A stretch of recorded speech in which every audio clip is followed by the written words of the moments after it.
السلام عليكم ورحمة الله وبركاته.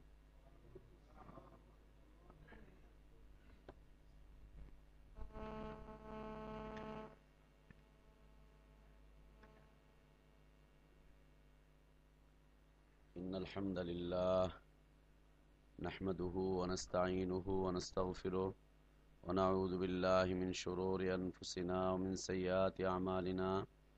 من يهده الله فلا مضل له ومن يضلل فلا هادي له وأشهد أن لا إله إلا الله وحده لا شريك له وأشهد أن محمدا عبده ورسوله. يا أيها الذين آمنوا اتقوا الله حق تقاته ولا تموتن إلا وأنتم مسلمون. يا أيها الناس اتقوا ربكم الذي خلقكم من نفس واحدة وخلق منها زوجها وبث منهما رجالا كثيرا ونساء. واتقوا الله الذي تساءلون به والأرحام إن الله كان عليكم رقيبا. يا أيها الذين آمنوا اتقوا الله وقولوا قولا سديدا يصلح لكم أعمالكم ويغفر لكم ذنوبكم ومن يطع الله ورسوله فقد فاز فوزا عظيما. أما بعد فإن أصدق الحديث كلام الله وخير الهدي هدي محمد صلى الله عليه وسلم وشر الأمور محدثاتها وكل محدثة بدعة وكل بدعة ضلالة وكل ضلالة في النار. أعوذ بالله من الشيطان الرجيم. بسم الله الرحمن الرحيم. خذ من أموالهم صدقة تطهرهم وتزكيهم بها وصل عليهم إن صلاتك سكن لهم والله سميع عليم. وقال سبحانه وما أمروا إلا ليعبدوا الله مخلصين له الدين حنفاء ويقيموا الصلاة ويؤتوا الزكاة وذلك دين القيمة. وقال سبحانه ولا يحسبن الذين يبخلون بما آتاهم الله من فضله هو خيرا لهم بل هو شر لهم سيطوقون ما بخلوا به يوم القيامة ولله ميراث السماوات والأرض والله بما تعملون خبير. قال رسول الله صلى الله عليه وسلم بني الإسلام على 5: شهادة أن لا إله إلا الله وأن محمد رسول الله وإقام الصلاة وإيتاء الزكاة وتصوم رمضان وتحج البيت من استطاع إليه سبيلا. رواه البخاري. قال عليه الصلاة والسلام الإسلام أن تشهد أن لا إله إلا الله وأن محمد رسول الله وإقام الصلاة وإيتاء الزكاة وتصوم رمضان وتحج البيت من استطاع إليه سبيلا. رواه مسلم.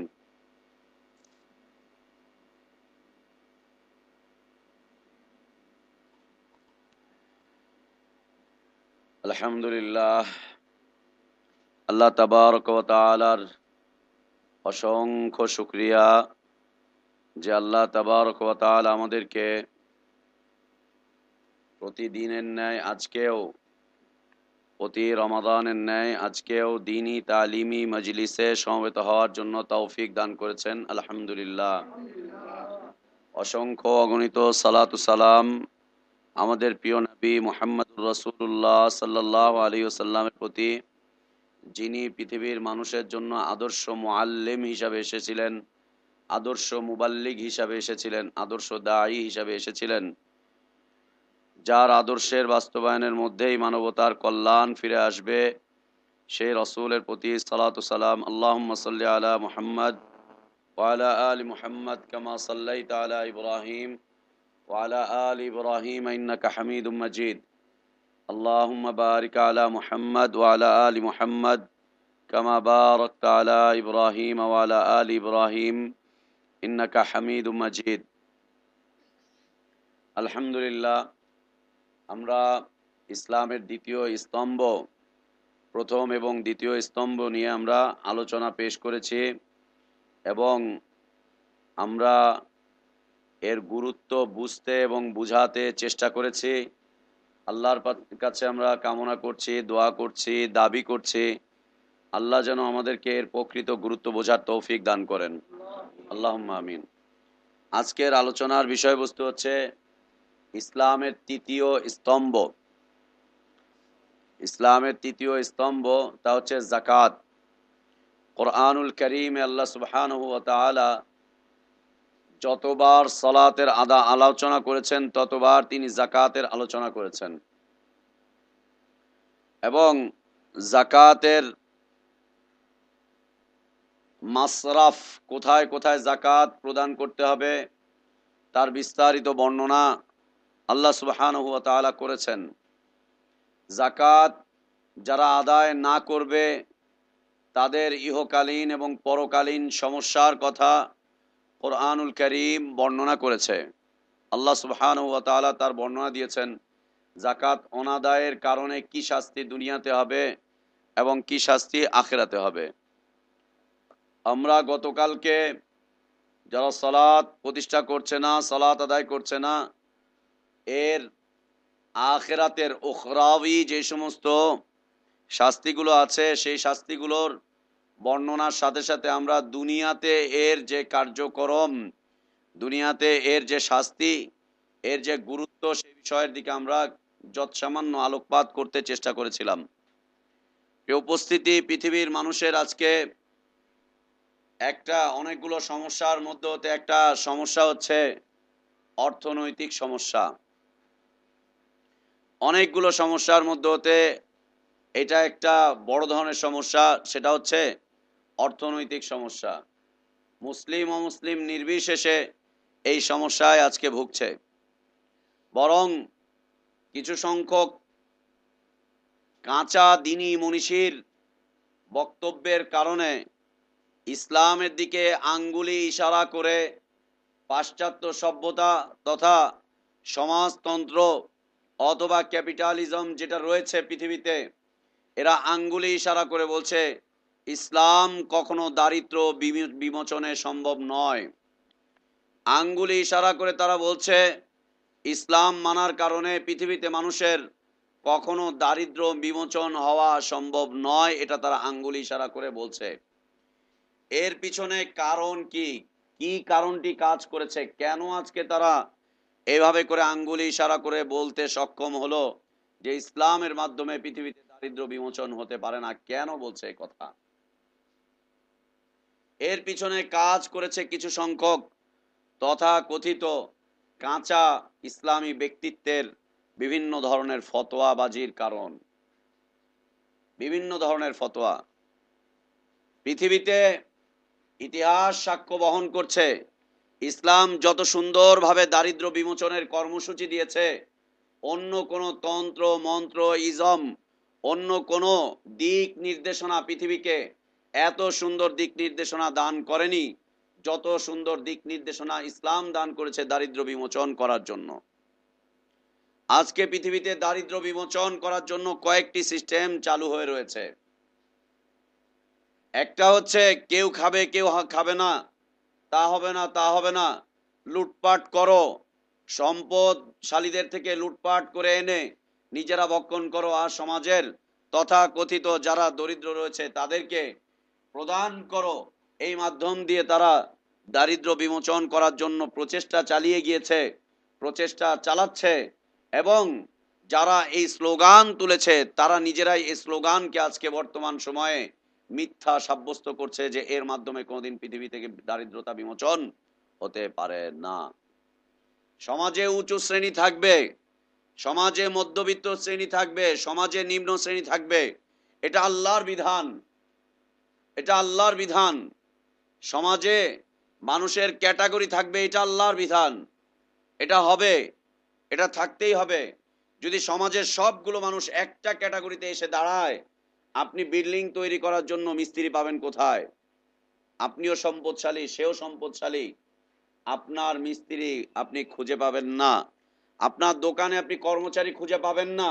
যদি সবাই একটা স্তরে এসে দাঁড়ায়, আপনি কর্মচারী খুঁজে পাবেন না, আপনি সুইপার খুঁজে পাবেন না, আপনি চুল কাটাবার জন্য নাপিত খুঁজে পাবেন না, আপনি কাপড় সেলাই করার জন্য দর্জি খুঁজে পাবেন না। সবাই যদি একটা ক্যাটাগরিতে এসে দাঁড়ায়, তাহলে পৃথিবীর যে ভারত্ব রয়েছে, এনভায়রনমেন্ট রয়েছে, এ বিনষ্ট হয়ে যাবে, একদম শেষ হয়ে যাবে। সমাজে স্তর থাকবে, মালিকের একটা স্তর, কর্মচারীর একটা স্তর, এটা থাকবে। সমাজে বড় লোকের একটা স্তর, গরিব মানুষের একটা স্তর, মধ্য শ্রেণীর মানুষের একটা স্তর, কুলে মুটে মজুর, তারপরে প্রতিদিন যারা কাজ করে খাচ্ছে এদের একটা স্তর থাকবে। না হলে আমরা কেউ কর্মচারী খুঁজে পাবো না। আজকে যে লোকটা আপনার দোকানে কর্মচারী হিসেবে কাজ করছে, ও যদি আপনার মতোই মালিক হয়ে যায়, আপনি কর্মচারী কোথায় খুঁজে পাবেন? যদি সারা বাংলাদেশের সব মানুষ মালিক হয়ে যায়, কর্মচারী হবে কে? কাজ করবে কারা? কাজ করবে কারা? কোথাও কোনো ধরনের শ্রমিক খুঁজে পাওয়া যাবে না, রাষ্ট্রের জন্য শ্রমিক পাওয়া যাবে না, তারপরে হচ্ছে ব্যক্তিগতভাবে কোনো কাজ করার জন্য শ্রমিক খুঁজে পাওয়া যাবে না, কোথাও কোনো শ্রমিক খুঁজে পাওয়া যাবে না। এটা হচ্ছে আল্লাহর তৈরি করা বিধান। যারা এটাকে ভাঙতে চেষ্টা করবে তারা নিজেরা ব্যর্থ হয়ে যাবে, ওরা এটা ভাঙতে পারবে না। এটা আল্লাহর তৈরি করা বিধান। অতএব ওদের এই থিওরিটি ওদের দেশেই মুখ থুবড়ে পড়ে আছাড়কে শেষ হয়ে গেল। ওরা নিজেরাই এটাকে অকেজো হিসাবে ঘোষণা করেছে। এবং যারা এই কাজটি করেছে যে সবার কাছে সমবন্টন হতে হবে, মন্ত্রীর কাছে যেই টাকা, ব্যবসায়ীর কাছে যেই টাকা, সমাজের একজন রিক্সা চালক তার কাছে একই টাকা, একজন শ্রমিক তার কাছে একই টাকা থাকতে হবে, সবার কাছে সমান থাকতে হবে, কারো কাছে অতিরিক্ত কাপড় থাকতে পারবে না, কারো কাছে অতিরিক্ত জামা, অতিরিক্ত জুতা, এটা ওইটা সেটা কিছুই থাকতে পারবে না। মন্ত্রী যেই দামের জুতা পরবে ব্যবসায়ী সেই দামের পরবে, ব্যবসায়ী যেই দামের জুতা পরবে মালিক, শ্রমিকও একই দামের জুতা পরবে, একই খাবার খাবে, একই রকম চলবে, এই করবে ওই করবে সেই করবে।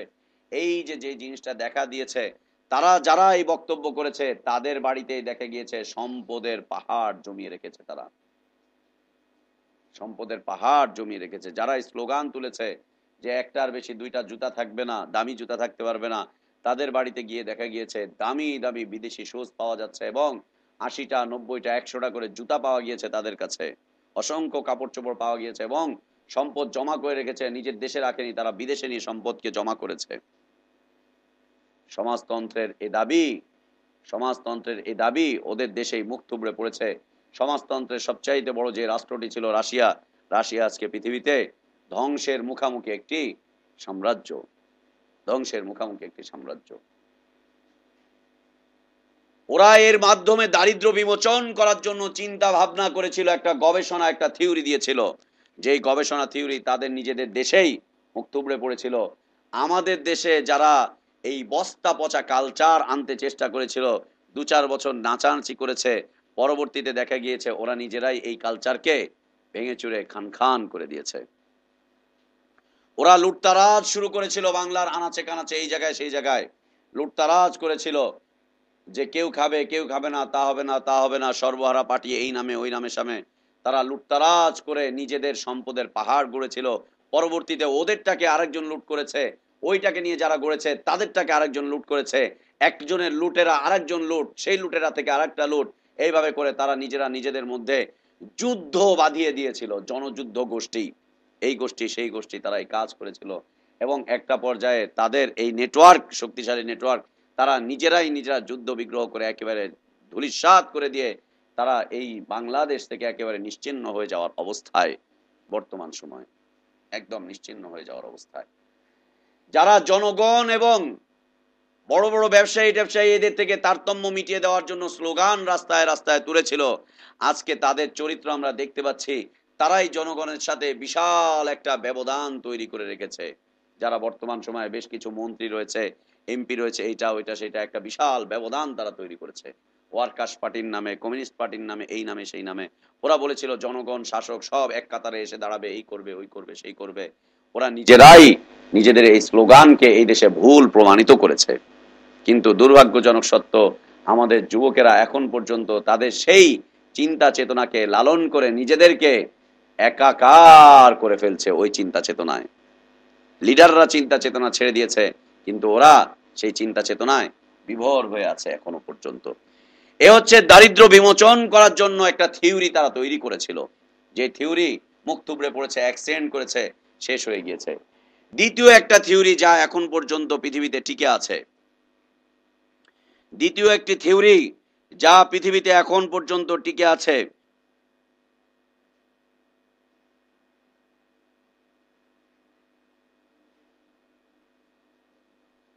সেটা হচ্ছে অনুদানের মাধ্যমে দারিদ্র্য বিমোচন করার জন্য প্রচেষ্টা চালাচ্ছে। অনুদান, এবং এই অনুদানগুলো যে যাকে দিচ্ছে তার সাথে হারাম একটা শর্তকে তারা জুড়ে দিচ্ছে, হারাম শর্তকে জুড়ে দিচ্ছে। যেমন ব্যাংকে থেকে সুদ আনতে যাচ্ছি, অথবা সুদ নয় এনজিওরা আমাদেরকে অনুদান দিচ্ছে। ব্যাংকে সুদ নয়, এনজিওদের মাধ্যমে বিভিন্ন ধরনের অনুদান আমাদের কাছে আসছে। তারা বিভিন্ন ধরনের হারাম শর্তগুলোকে এই অনুদানের সাথে জড়িত করে দিয়ে মানুষের উপরে অবৈধ জুলুম করছে।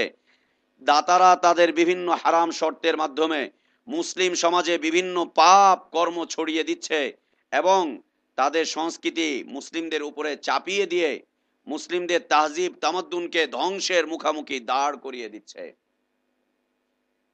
তাহজিব তামাদ্দুনকে একদম ধ্বংস করে দাঁড়িয়ে দিচ্ছে। বিভিন্ন সংস্কৃতির নামে আমাদের দেশে অনুদান আসছে, বিভিন্ন সংস্কৃতির নামে অনুদান আসছে, বিভিন্ন আদর্শের নামে অনুদান আসছে। যেমন বর্তমান সময়ে আমরা দেখতে পাচ্ছি বাংলাদেশের প্রত্যন্ত অঞ্চলগুলোতে খ্রিস্টান মিশনারিগুলো কাজ করছে, অনুদান দিচ্ছে কি?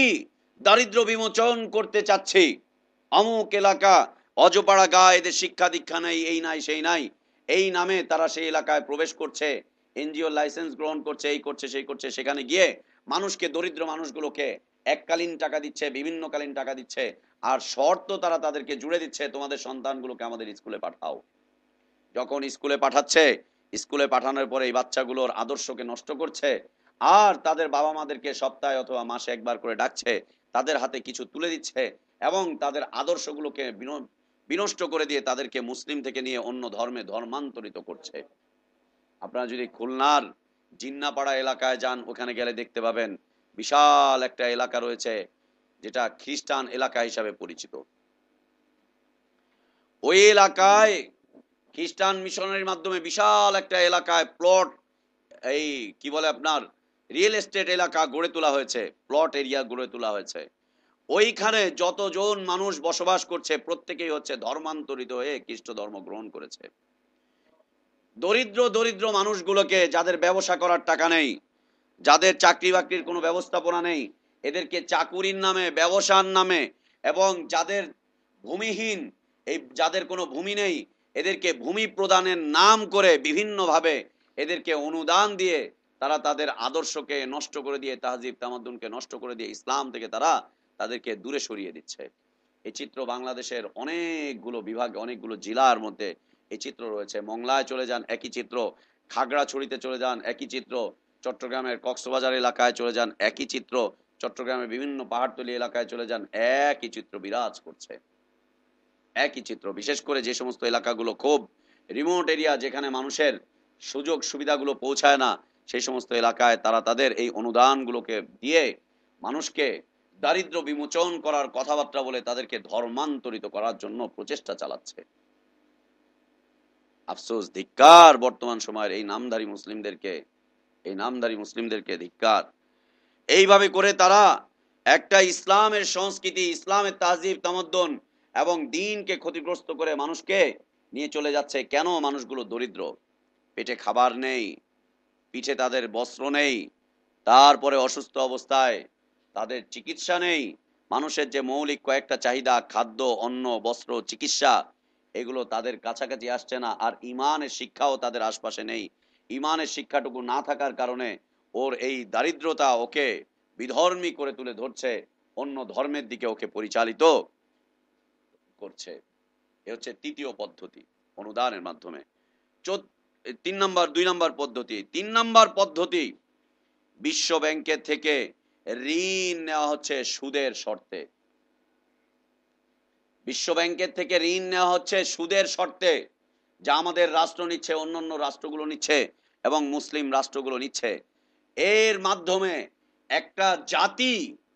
একটা জাতি বিশ্ব ব্যাংকের কাছে নিজেদের গোলামির শিকলকে, নিজেদের গোলামির জিঞ্জিরকে তাদের হাতে তুলে দিচ্ছে এবং নিজেদের গর্দানগুলোকে তাদের কাছে বিক্রি করে দিচ্ছে। ঋণের বোঝা সহ্য করতে না পেরে আমরা দেখতে পাচ্ছি অনেকগুলো দেশ এখন দেউলিয়া হয়ে যাওয়ার পথে। ঠিক একই অবস্থা চলছে মুসলিম দেশগুলোতে। আমরা জানি, মাঝে মাঝে আমাদের কাছে সরকারি রিপোর্ট আসে পত্রপত্রিকায়, যে এদেশে যেই বাচ্চা শিশুটি আজকে জন্মগ্রহণ করছে সে কয়েক হাজার ডলার ঋণ নিয়ে পৃথিবীতে জন্মগ্রহণ করেছে। কয়েক হাজার ডলার ঋণ নিয়ে তারা পৃথিবীতে জন্মগ্রহণ করছে। আর যারা পৃথিবীতে টিকে আছে তাদের মাথা পিছু ঋণ হচ্ছে এত ডলার করে বিশ্ব ব্যাংকের কাছে। এই ঋণ কে করলো? এই বাচ্চা ঋণ করেছে? আমরা ঋণ করেছি বিশ্ব ব্যাংকের কাছে।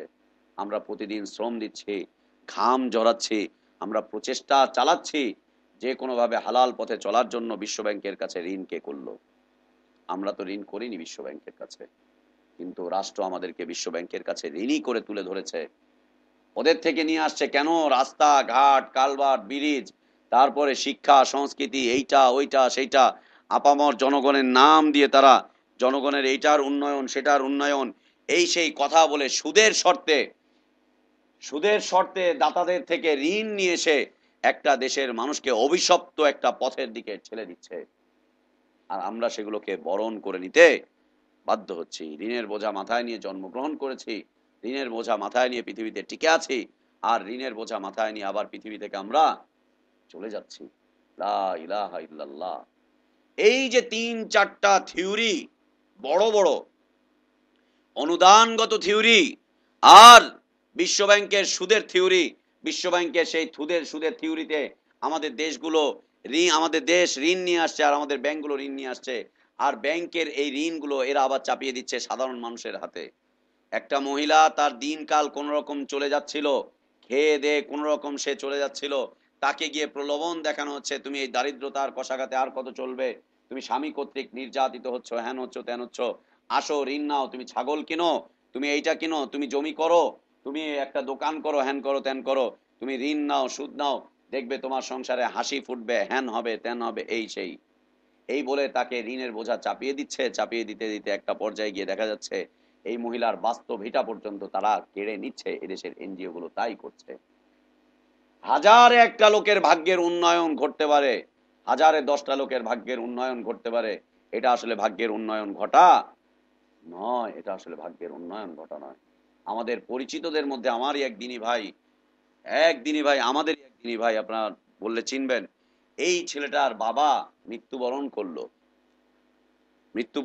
এই ছেলেটার বাবা, আমার মাদ্রাসার ছাত্র। বাবা মৃত্যুবরণ করলো, ওদের ফ্যামিলিটা একেবারে ধাক্কার মুখে পড়ে গেল। বাবা ছিল খুব সচ্ছল ফ্যামিলির ছেলে, ক্যান্সার হয়ে মৃত্যুবরণ করলো, অসংখ্য টাকা তার খরচ হয়ে গেল। শেষ পর্যন্ত সামান্য একটুখানি বাস্তব ভিটা, এই ভিটার উপরে তাদের বসবাস। বোনকে বিয়ে দিবে, ছেলেটা হচ্ছে সবার ছোট, মা তার মেয়েকে বিয়ে দিবে কিভাবে? আমাদের দেশে তো যৌতুক ছাড়া বিয়ে এটা সম্ভবই হয় না।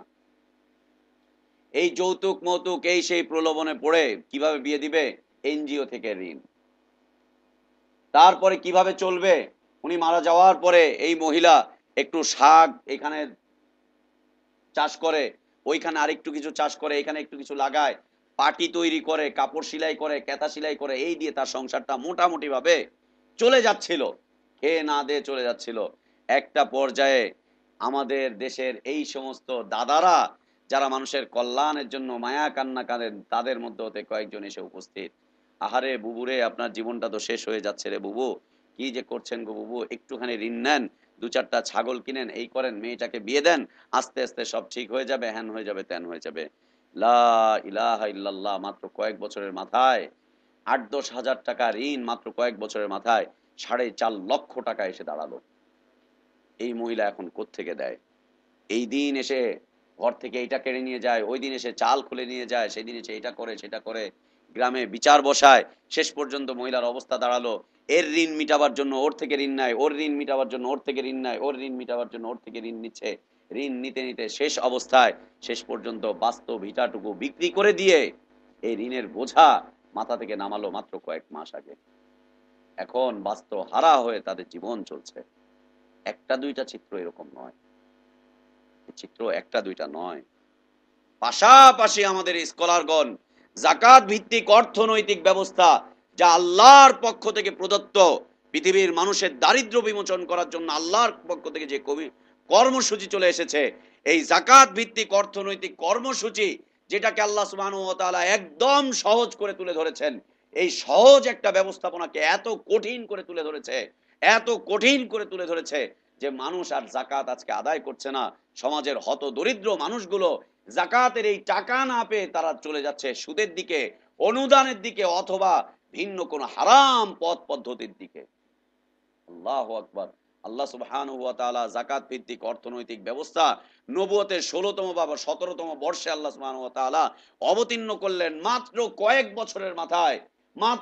বছরের মাথায় পৃথিবীর অবস্থার চরিত্রের পরিবর্তন ঘটে গেল।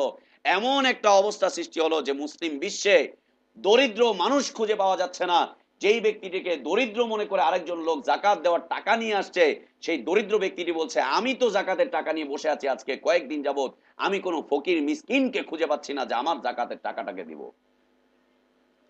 যাকে ফকির মনে করে মানুষ জাকাতের টাকা নিয়ে আসছে, সেই ব্যক্তি জাকাতের টাকা নিয়ে বসে আছে সপ্তাহ যাবত, যে সেও মানুষকে খুঁজে পাচ্ছে না কাকে জাকাত দিবে। এ হচ্ছে আল্লাহ প্রদত্ত কর্মসূচি, অনুদানগত নয়, সুদগত নয়, মানুষের উপরে দয়ার দান নয়, মানুষের উপরে দয়ার দান এটা নয়। মানুষের এটা অধিকার, মানুষ এটা পেয়ে যাবে, তার বাড়ি পর্যন্ত এটাকে পৌঁছে দিতে হবে, বাড়ি পর্যন্ত এটাকে নিয়ে পৌঁছে দিয়ে আসতে হবে, বাধ্য হয়ে তারা পৌঁছে দিয়ে আসবে। এটাই হচ্ছে নিয়ম, এটাই হচ্ছে সিস্টেম। পোলাও খাবে না কেমন করে?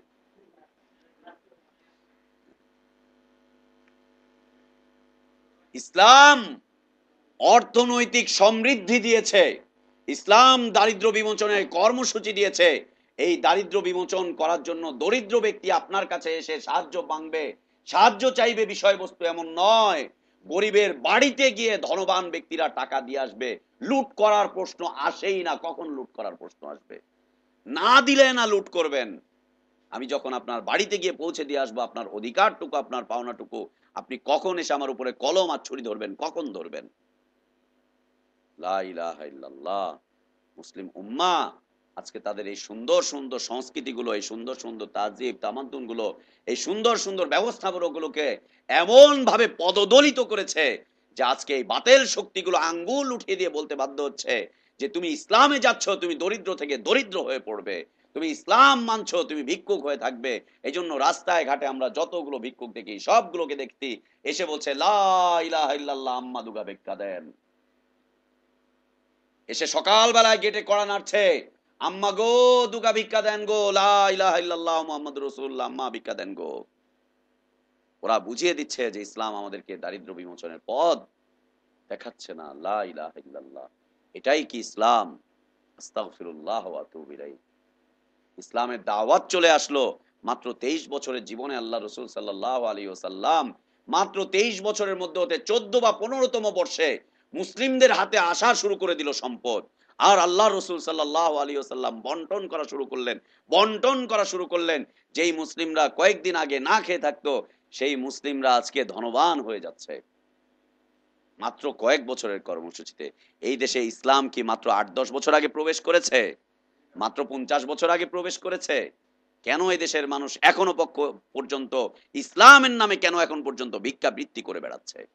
কেন ভিক্ষাবৃত্তি করে বেড়াচ্ছে এদেশের মানুষ ইসলামের নামে? লা ইলাহা ইল্লাল্লাহ, আস্তাগফিরুল্লাহ ওয়া আতুবু ইলাইহি। এই জাতির আলেমরা বুঝাতে পারেনি, আর এই জাতির মানুষ, সাধারণ মানুষগুলো ইসলামের এই অর্থনৈতিক কর্মকাণ্ডকে নিজেরাও বুঝে নিতে পারেনি, নিজেরাও বুঝতে পারেনি, আর এদেরকে বোঝানো হয়নি, এরা নিজেরাও বুঝতে পারেনি। আসি আল্লাহ সুবহানাহু ওয়া তাআলা সূরা বাইয়িনাতে তিনি বলছেন, ওমা উমিরু ইল্লা লিয়াবুদুল্লাহ মুখলিসিনা লাহুদ্দিন। সূরা বাইয়িনা আয়াত নাম্বার 5। আল্লাহ সুবহানাহু ওয়া তাআলা বলছেন, ওমা উমিরু ইল্লা লিয়াবুদুল্লাহ মুখলিসিনা লাহুদ্দিন হুনাফা ওয়া ইউকিমুস সালাহ ওয়া ইউতুজ যাকাহ ওয়া যালিকা দীনুল কাইয়্যিমা।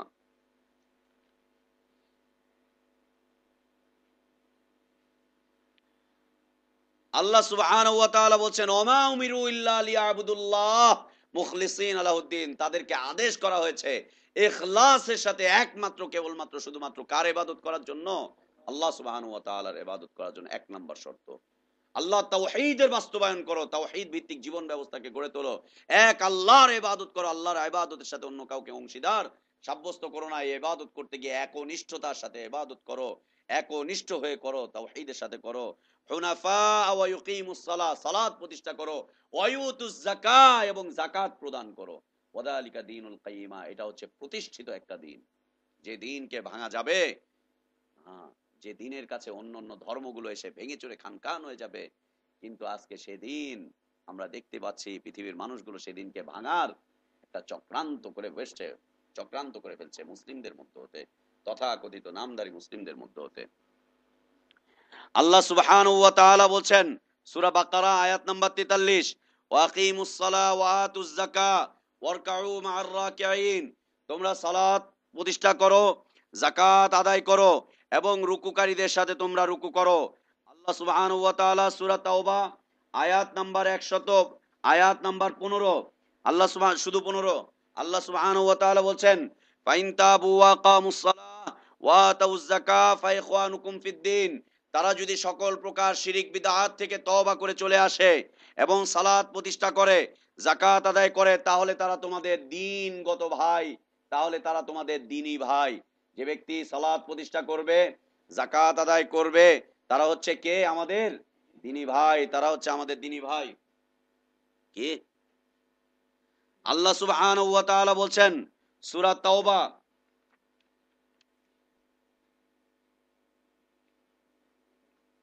সূরা তাওবা আয়াত নাম্বার 103, আল্লাহ সুবহানাহু ওয়া তাআলা বলছেন খুয মিন আমওয়ালিহিম সাদাকাতান তুতাহহিরুহুম ওয়া তুযাক্কিহিম বিহা ওয়া সাল্লি আলাইহিম ইন্না সালাতাকা সাকানুল লাহুম ওয়াল্লাহু সামিউন আলিম। আল্লাহ সুবহানাহু ওয়া তাআলা বলছেন খুয মিন আমওয়ালিহিম সাদাকা, তুমি তাদের মাল থেকে যাকাত আহরণ করো, যাকাত তাদের মাল থেকে তুমি গ্রহণ করো।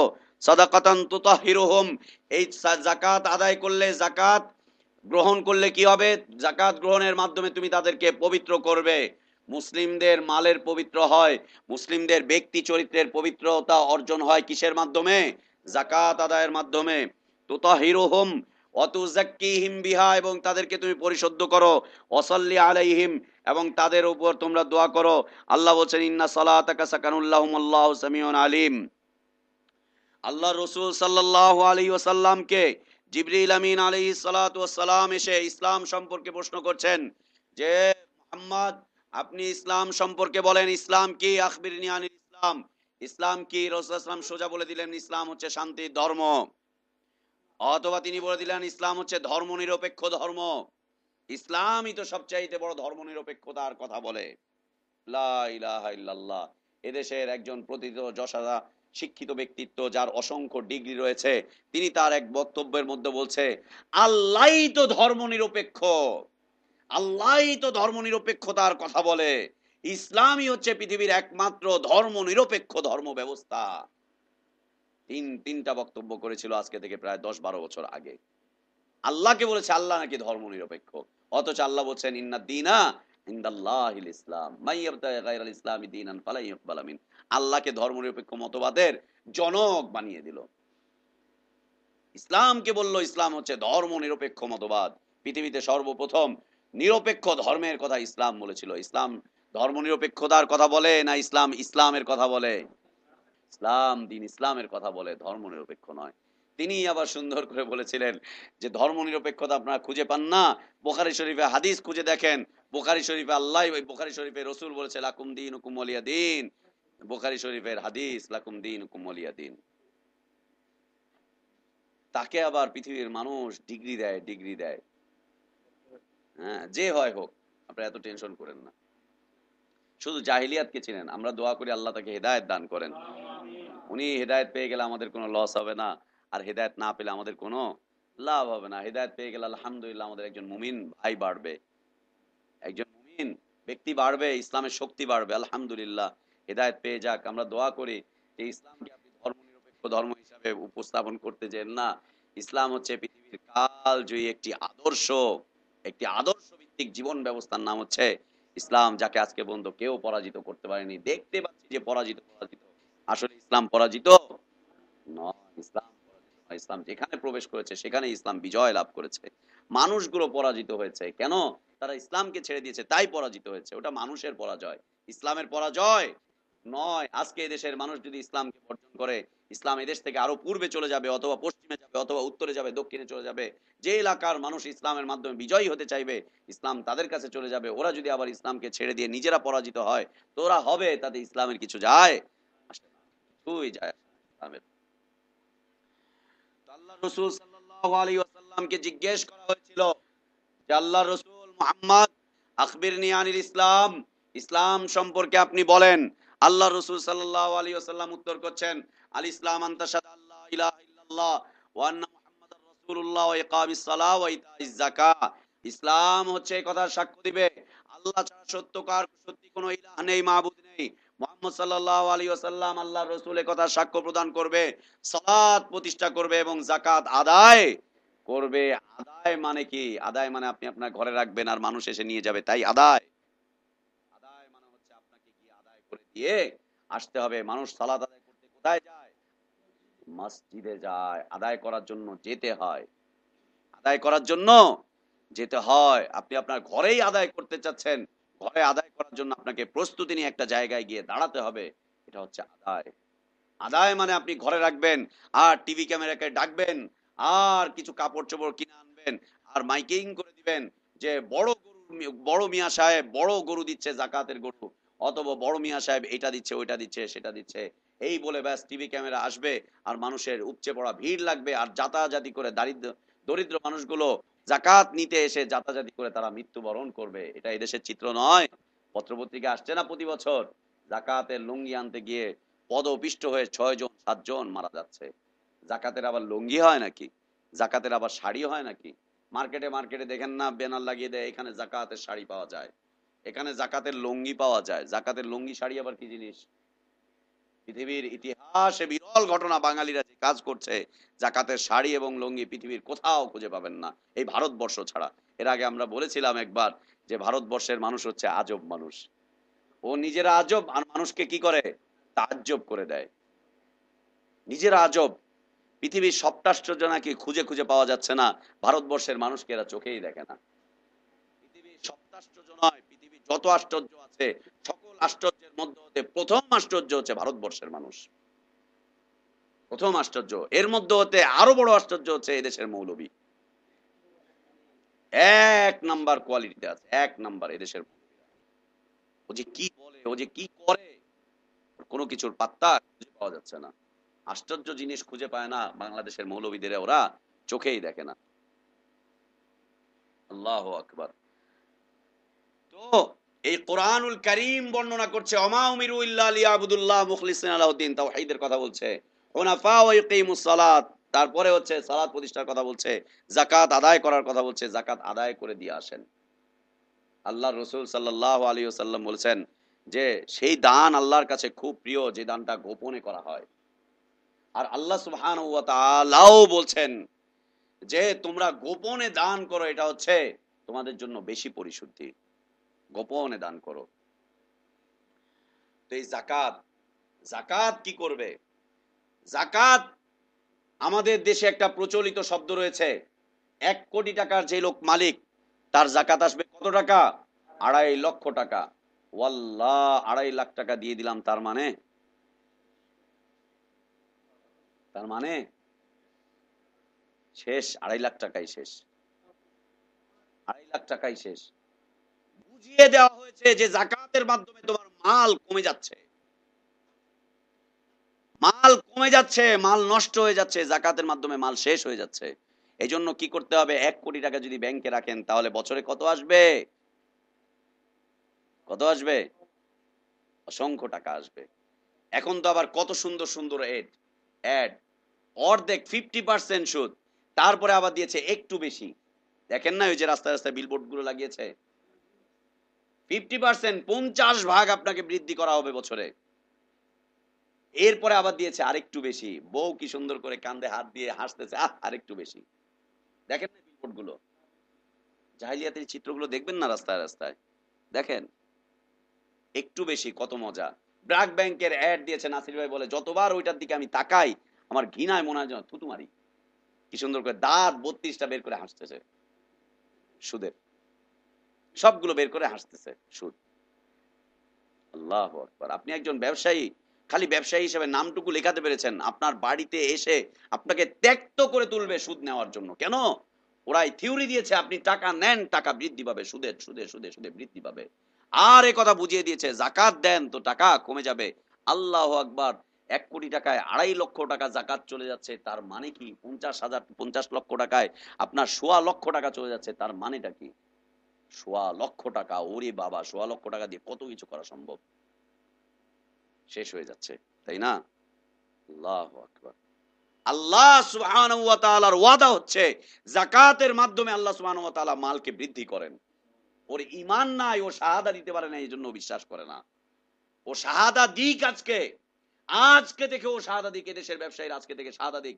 লা ইলাহা ইল্লাল্লাহ মুহাম্মাদুর রাসূলুল্লাহ আজকে পরিশুদ্ধভাবে শর্ত মেনে, অর্থ বুঝে আজকে শাহাদা দিক।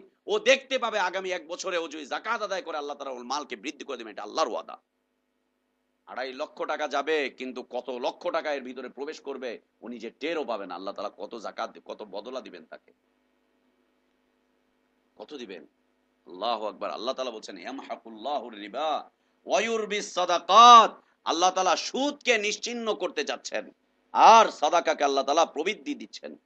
সুদ নিশ্চিহ্ন করে দেয় মানুষের মালকে, আর যাকাত মানুষকে প্রবৃদ্ধি বাড়াতে থাকে। আল্লাহু আকবার! আমার এলাকায় এক লোকের ঘটনা, আমাদের বাসায় ভাড়া ছিল। ইয়ে থেকে আপনার বিক্রমপুর এলাকা থেকে নদী ভেঙে দিল পদ্মায়, এরপরে এসে আমাদের বাসায় ভাড়া উঠলো। ভাড়া উঠে এরপরে কয়দিন মিলবিটার ভ্যান চালালো। ভ্যান চালাতে চালাতে একটুখানি টাকা উঠলো। এই টাকা উঠার পরে সুদে লাগানো শুরু করলো। সুদে লাগানো শুরু করলো। সুদে লাগাতে লাগাতে এরপরে ওইখান থেকে ওই সুদের টাকা দিয়ে গার্মেন্টস এর ব্যবসা শুরু করলো। রাতারাতি মাত্র ৩-৪ বছরের মাথায় দেখলাম যে রাতারাতি এই লোকটা প্রচুর বড়লোক হয়ে গেল, অনেক বড়লোক হয়ে গেল। যে লোকটা নদী ভেঙে এসছে, একটা রুম ২টা রুম ভাড়া নিয়েছে, এই লোকটা এখন ৩-৪ বছরের মাথায় একটা অবস্থান। এরপরে দেখলাম যে এই লোকটা যাচ্ছে তাই করে বেড়াচ্ছে, সিনেমায় প্রযোজনা করছে, মদ খাচ্ছে, এই করছে ওই করছে, সবকিছু করছে। ওর টাকা বাড়ছে তো বাড়ছে, সুদে লাগাচ্ছে আর বাড়ছে বাড়ছে বাড়ছে। মাত্র ১০-১২ বছরের মাথায় মিরপুরের বুকে ১৪-১৫টা বাড়ি কিনে ফেললো। ১৪-১৫টা বাড়ি কিনে ফেললো। আমার চোখে দেখা ঘটনা। ১৪-১৫টা বাড়ি কিনে ফেললো মিরপুরে, এইখানে এখানে ওখানে ওখানে ওখানে ওখানে ওখানে। কিন্তু যেভাবে আসে সেভাবে চলে যায়। ওর অভ্যাস হয়ে গেল জুয়া খেলার, জুয়ার অভ্যাস হয়ে গেল। জুয়ার বোর্ডে বসে এক রাতে ১১টা বাড়ি ছেড়ে দিল। এক রাতে ১১টা বাড়ি নিশ্চিহ্ন হয়ে গেল। ওই জুয়ার বোর্ডে বসে একটা মাত্র বাড়ি আছে, ওই জুয়ার বোর্ডের মধ্যে বসে ওর মেয়েকে ও আর হিরোইনচির কাছে দিয়ে দিল। মেয়েকে বিক্রি করলো। আমার চোখে দেখা, আমাদের এলাকার ঘটনা। এখনো বেঁচে আছে। কুতুববাগ পীরের মুরিদ। সব হারিয়ে গিয়েছে কুতুববাগের কাছে, এখন নাকি কুতুববাগ আবার দিচ্ছে ওকে। সব যখন হারিয়ে গেল, মেয়েটা নারাজ, রাতের বেলা কান্নাকাটি করছে, এই করছে সেই করছে। জুয়ার বোর্ডে ও ওয়াদা করে এসছে জুয়ারির সাথে যে না বিয়ে দিব। ব্যাস বিয়ে দিয়েছে। বিয়ে দিবি তো তোর মাইয়ার লগে কি দিবি? বাড়ি ওইটা দিবি। আচ্ছা ঠিক আছে। জুয়ার বোর্ডে এদিকে চলছে, আর ওদিকে বাড়ি দিচ্ছে এই ছেলেকে, গাড়ি দিচ্ছে এই ছেলেকে, এইটা দিচ্ছে ওটা দিচ্ছে। দিদি এক রাতে ফটো সব স্ট্যাম্পে লিখে করে ব্যাস পরের দিন রেজিস্ট্রি হয়ে গেল। শেষ। আরেকটা লোককে যদি আমি দেখাই আপনাকে আমাদের এলাকার, ধার্য হয়ে যাবে। এত বড় দাড়ি, বছরে ১ চিল্লা দেয়, নিয়মিত উনি ৫ কাজ করে, এই করে ওই করে সেই করে। ওর সাথে এই এই যে লুঙ্গি পরে সব সময়, এতগুলো টাকার একটা পোটলা থাকে, বান্ডিল থাকে। যদি কখনো আমার এলাকায় যান দেখিয়ে দিব লোকটাকে, এতগুলো টাকার একটা পোটলা থাকে। ও ৫ ওয়াক্ত সালাত আদায় করে, এগুলো কালো হয়ে গেছে, হাতের মধ্যে সবসময় ১০০ দানা একটা তসবি থাকে, সবসময় পান চিবাচ্ছে, এই করছে সেই করছে। ও সদা সর্বদা মসজিদে যাচ্ছে এই সুদের টাকা নিয়ে। মসজিদে যায় তো ওখান থেকে সুদে টাকা দিচ্ছে। টাকা থাকে সবসময়, যেই চাইবে ব্যাস যেখানে চাচ্ছে, হ্যাঁ ঠিক আছে নিয়ে যাও নিয়ে যাও, কোনো সমস্যা নাই। এলাকায় দানবীর ব্যক্তি হিসেবে পরিচিত। এ থাকবে কয়দিন? থাকবে। মসজিদের ইমাম, ইমামদের চিনেন আপনি? ইমামদের চিনেন? এদেশে ইমামরা এখন সুদে ব্যবসা করে, তা জানেন? ডেস্টিনির ব্যবসা কারা করছে? এগুলো কি? এমএলএম করছে কারা? এগুলো কি? সুদের দ্বিতীয় রূপ। আল্লাহ রসুল সাল্লাল্লাহু আলাইহি ওয়াসাল্লাম বলছেন যে এই উম্মতের মধ্যে সুদ প্রবেশ করবে ৭২টা রাস্তা দিয়ে। কয়টা রাস্তা? ৭২টা রাস্তা দিয়ে সুদ প্রবেশ করবে। তার মধ্যে হতে একটা হচ্ছে আমাদের কাছে প্রকাশিত, যে টাকা দিয়ে টাকা মানুষ খাটাচ্ছে, এটা হচ্ছে প্রকাশিত, এটা আমরা বুঝতে পারছি সুদ। এছাড়া আর যে ৭১টা রাস্তা আছে, এগুলো সব অস্পষ্ট, মৌলবীরা এগুলোকে ফতোয়া দিয়ে দিয়ে হালাল বানিয়ে দিবে। তাই হচ্ছে। এগুলো কি? মৌলবী সুদের বিরুদ্ধে আজকে আর কথা বলে না। সুদের বিরুদ্ধে কথা বললে মৌলবীর বাসায় টিফিন বাটি আসে না, মৌলবীর বেতন চলবে না। মসজিদে যে লোকটা সবচাইতে বেশি দান করে সে হচ্ছে সুদী কারবারি। সুদী কারবারি ও কোত্থেকে আসবে? এদের বিরুদ্ধে আর এখন কথাবার্তা চলে না। যাই হোক, আল্লাহ সুবহানাহু ওয়া তাআলা সুদকে নিশ্চিহ্ন করছেন, আর তিনি যাকাতের মাধ্যমে সমাজকে প্রবৃদ্ধি করতে চাচ্ছেন, মানুষকে বাড়াচ্ছেন। আল্লাহ রাসূল সাল্লাল্লাহু আলাইহি ওয়াসাল্লাম বিদায় হজে দাঁড়িয়ে ঘোষণা করছেন যে জাহিলিয়াতের সুদকে আজকে আমি আমার পা দিয়ে দলিত করে দিচ্ছি। জাহিলিয়াতের সুদকে আজকে আমি আমার পা দিয়ে মুড়িয়ে দলিত করে শেষ করে দিচ্ছি। আজকের পর থেকে আর কোনো সুদ চলবে না, রাসূল সাল্লাল্লাহু আলাইহি ওয়াসাল্লাম ঘোষণা করলেন। তিনি বলছেন, আব্বাস ইবনে আব্দুল মুত্তালিবের যত সুদ আছে, যে যে তার কাছে ঋণী আছো, আমি সবার সুদকে মওকুফ করে দিলাম, নাকচ করে দিলাম। কেউ আর আব্বাস ইবনে আব্দুল মুত্তালিবকে 1 টাকাও দিতে হবে না। চাচার পক্ষ থেকে ঘোষণা দিয়ে বলছেন, সুদকে আজকে আমি পদদলিত করছি। তাজ্জব হওয়ার কথা শুনবেন, গত বছর ঢাকায় একটি হাদিসের কিতাব ছেপেছে আমাদের সহিহ হাদিসের ভাইরা। একটা কিতাব ছেপেছে হাদিসের। এই হাদিসের কিতাবটা ছাপতে প্রায় 7-8 লক্ষ টাকা গিয়েছে। এই 7-8 লক্ষ টাকার পুরোটা টাকাই হচ্ছে সুদের টাকা। আল্লাহু আকবার! এই টাকা আমার কাছে এসেছে, থুতু মেরেছে এই টাকা দিয়ে। থুতু মেরেছি। আমাদের ভাইরা সাক্ষী আছে। এই টাকা অসম্ভব কথা, চলতে পারে না। আরো কয়েক জায়গায় গিয়েছে। শেখ মতিউর রহমানের কাছে গিয়েছে। শেখ মতিউর রহমান বলছে অসম্ভব কথা, এগুলো চলতে পারে না, না না। শেষ পর্যন্ত একজন আলেমের কাছে গিয়েছে, ওই টাকা দিয়ে হাদিসের কিতাব ছেপেছে। সেই কিতাব ঘরে ঘরে পৌঁছেছে। বলছে টাকাটাকে কি করব? টাকা তো সম্পদ, তো আগুনে ফেলে দিব, ডাস্টবিনে ফেলে দিব, কি করব? ঠিক আছে, দিনই খেদমত চলুক, মানুষের খেদমত হবে, এই হবে সেই হবে। ওই টাকাটা আসলো হচ্ছে ফ্রি ডিস্ট্রিবিউট করার জন্য, আর ওইটা দিয়ে বিক্রি করে চলছে। এও খাচ্ছে, ও খাচ্ছে, হুজুরও লাভবান, ওরাও লাভবান। লা ইলাহা ইল্লাল্লাহ, ইন্না লিল্লাহি ওয়া ইন্না ইলাইহি রাজিউন। আমি থুতু মেরেছি এই টাকায়। ওই টাকা দিয়ে আবার ইসলামের খেদমত কিসের? সুদের টাকায় ইসলামের সেবা কিসের? কোথায় রাখবেন তা আমি জানি না, কিন্তু এই টাকা দিয়ে ইসলামের কোনো খেদমত হতেই পারে না, অসম্ভব কথা। যেটাকে রাসূল সাল্লাল্লাহু আলাইহি ওয়াসাল্লাম বলছেন জাহিলিয়াতের সুদকে আমি আমার পা দিয়ে এইভাবে করে মুড়িয়ে দিচ্ছেন, পা দিয়ে আমি দমিত করছি, মুড়িয়ে দিচ্ছি। ওই টাকা দিয়ে ইসলামের খেদমত কিসের? কিসের সেবা ওই টাকা দিয়ে ইসলামের? ইন্না লিল্লাহি ওয়া ইন্না ইলাইহি রাজিউন। ওই কিতাব আপনার বাড়িতে আছে, আমার বাড়িতে আছে। ওই কিতাব, আস্তাগফিরুল্লাহ ওয়া আতুবু ইলাইহি। পরে জেনে নিন, ইফতারের পরে জেনে নিন যে কিতাব কোনটা আর কারা ছাপলো। আল্লাহ তাআলা এই যাকাত ভিত্তিক অর্থনৈতিক ব্যবস্থা দিয়েছে মুসলিম সমাজ থেকে দারিদ্র্য বিমোচন করার জন্য। ব্যবস্থাপনা চালিয়ে দেখেন। আমি চ্যালেঞ্জ করছি, তো আল্লাহর চ্যালেঞ্জ। আমি আজকে চ্যালেঞ্জ করছি, আল্লাহর ওই চ্যালেঞ্জ আপনাদের কাছে জানিয়ে দিচ্ছি। এই দেশে মাত্র 10 বছর সময় দরকার, মাত্র 10 বছর। যাকাত ভিত্তিক অর্থনৈতিক ব্যবস্থা চালু হোক, মাত্র 10 বছর এদেশে দারিদ্র মানুষ খুঁজে পাওয়া যাবে না। আপনি ভিক্ষা দেওয়ার জন্য মানুষকে খুঁজে পাবেন না এই দেশে, ইনশাআল্লাহ খুঁজে পাবেন না এই দেশে। সেই অনুশাসন কে মানবে? কে মানবে সেই অনুশাসন? লা ইলাহা ইল্লাল্লাহ। রমাদানে বিভিন্ন মসজিদ থেকে খুতবা আসতেছে, ফতোয়া আসতেছে, 2.5 লক্ষ টাকার নিচে জাকাত হয় না টাকার, 96,000 টাকার নিচে জাকাত হয় না টাকার, স্বর্ণের নিসাবের নিচে টাকার জাকাত হয় না, রূপার নিসাবের নিচে টাকার জাকাত হয় না। গর্দভ কাহেকার, কে বলছে তোমাকে এ কথা? স্বর্ণের জাকাত আলাদা, রূপার জাকাত আলাদা, টাকার জাকাত আলাদা। প্রত্যেকটা জিনিসের জাকাতকে রাসূল সাল্লাল্লাহু আলাইহি ওয়াসাল্লাম আলাদা আলাদা করে বর্ণনা করেছেন। তোমাকে কে বলল দিনার আর দিরহামের সাথে স্বর্ণের নিসাবের সাথে মিলাতে? কে বলল তোমাকে 96,000 টাকা আর 2.5 লক্ষ টাকা, 3.5 লক্ষ টাকা মিলাতে? 3.5 লক্ষ টাকা একটা মানুষের জন্য কামাই করা অত্যন্ত দুষ্কর ব্যাপার। এক বছরে আমাদের মতো যারা ব্যবসায়ীরা আছে 3.5 লাখ টাকা কামানো সম্ভব? তো জাকাত হবে কখন? জাকাত হবেই না। বাস, জাকাত দেওয়া দরকার নেই। লা ইলাহা ইল্লাল্লাহ। 2.5 লাখ টাকা একটা ব্যবসায়ীর জন্য, এদেশের মধ্যম শ্রেণী ব্যবসায়ীর জন্য সম্ভব? সম্ভব নয়। একটা মানুষ 2.5 লক্ষ টাকা কামাই করা চারটিখানি ব্যাপার নয়, বড় ব্যবসায়ী হয়ে যাবে সে। বছরে যদি খেয়ে দেয়ে 2.5 লাখ টাকা জমা করতে পারে। সম্ভব হচ্ছে না, বাস জাকাতও হচ্ছে না।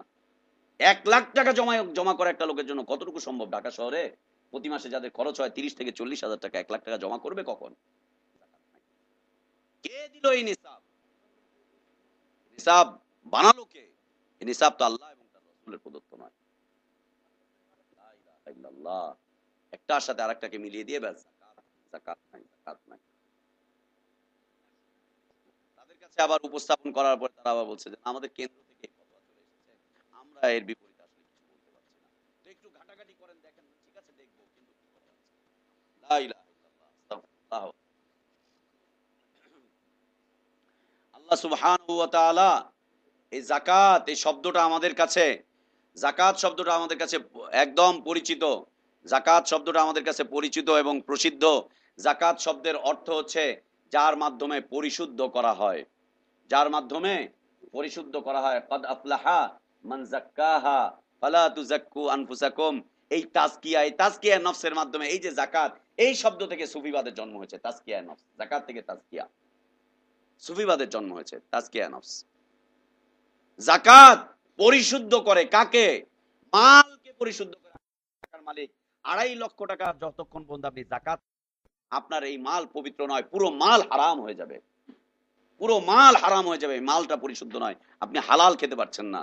আর যিনি যাকাত দান করে আল্লাহ তাআলা তার অন্তরটাকে পরিশুদ্ধ করে দেন।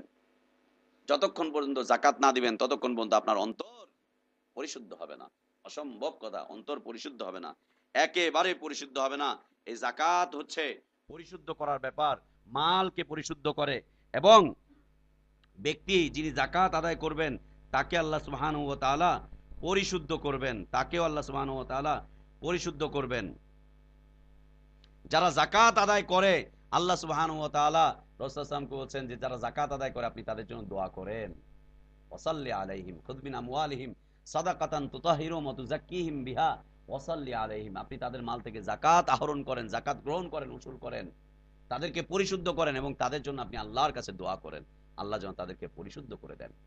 যারাই যাকাত আদায় করবেন মনে রাখবেন যাকাত আদায় করার সাথে সাথে যাকাতটাকে তার নির্ধারিত জায়গায় পৌঁছে দিয়ে আল্লাহর কাছে দোয়া করবেন। আপনি এই স্বপ্ন কোনোদিন দেখতে যেন না যে আপনার ঘরে এসে মিসকিনরা চাইবে দে বাবা যাকাত দে। হ্যাঁ, আপনি মহিলা হলে বিষয়টা ভিন্ন, আপনি মহিলা হলে বিষয়, সন্তান নেই, আপনার স্বামী নেই, আপনার বাবা নেই, সবাই মারা গেছে, আপনার বিষয়টা ভিন্ন। আপনার কাছে মানুষ আসতে পারে, আপনি যেতে পারছেন না, আপনি খুঁজতে পারছেন না, আপনি যথাসাধ্য চেষ্টা করেছেন, তারপর আপনার কাছে আসতে পারে। কিন্তু আপনি যে পুরুষ, আপনাকে যে যে দিয়ে আসতে হবে, আপনাকে যে যে পৌঁছে দিয়ে আসতে হবে।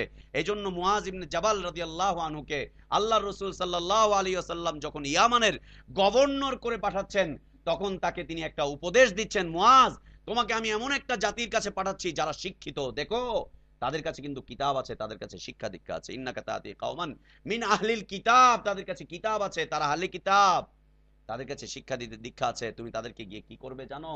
ফালিয়াকুন আউয়ালা মা তাদউহুম ইলাইহি শাহাদাতু আল্লা ইলাহা ইল্লাল্লাহ ওয়া আন্না মুহাম্মাদার রাসূলুল্লাহ। তুমি শিক্ষিত জাতির কাছে যাচ্ছ, ওদের কাছে গিয়ে তুমি প্রথমেই চেও না যে যাকাতটা দেন তো ভাই। হুজুরদের কাজটা কি? রমজান মাসে গিয়ে বলবে হুজুর ভাই যাকাত দেন না ভাই, সদকা দেন না ভাই, এই করেন না ভাই, সেই করেন। হারাম, একদম হারাম, নিষিদ্ধ। কে বলেছে আপনাকে এভাবে যাকাত উসুল করতে?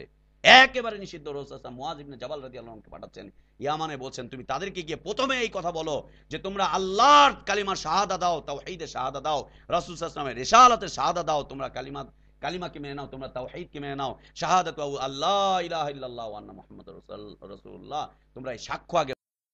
যদি তারা এটাকে মেনে নেয়, তাওহীদকে মেনে নেয়, বলো সালাত আদায় করার জন্য, সালাত প্রতিষ্ঠা করার জন্য, যদি তারা সালাত প্রতিষ্ঠা করা শুরু করে দেয় তখন তুমি তাদেরকে বলো যাকাতের কথা। এর আগ পর্যন্ত তুমি তাদেরকে যাকাতের কথা বলতে যেও না। বেনামাজির কাছে গিয়ে হুজুর বসে থাকে, ভাই রমজান তো এসছে, মাদ্রাসা চলছে না, যাকাত দিবেন না ভাই, যাকাত দিবেন না ভাই।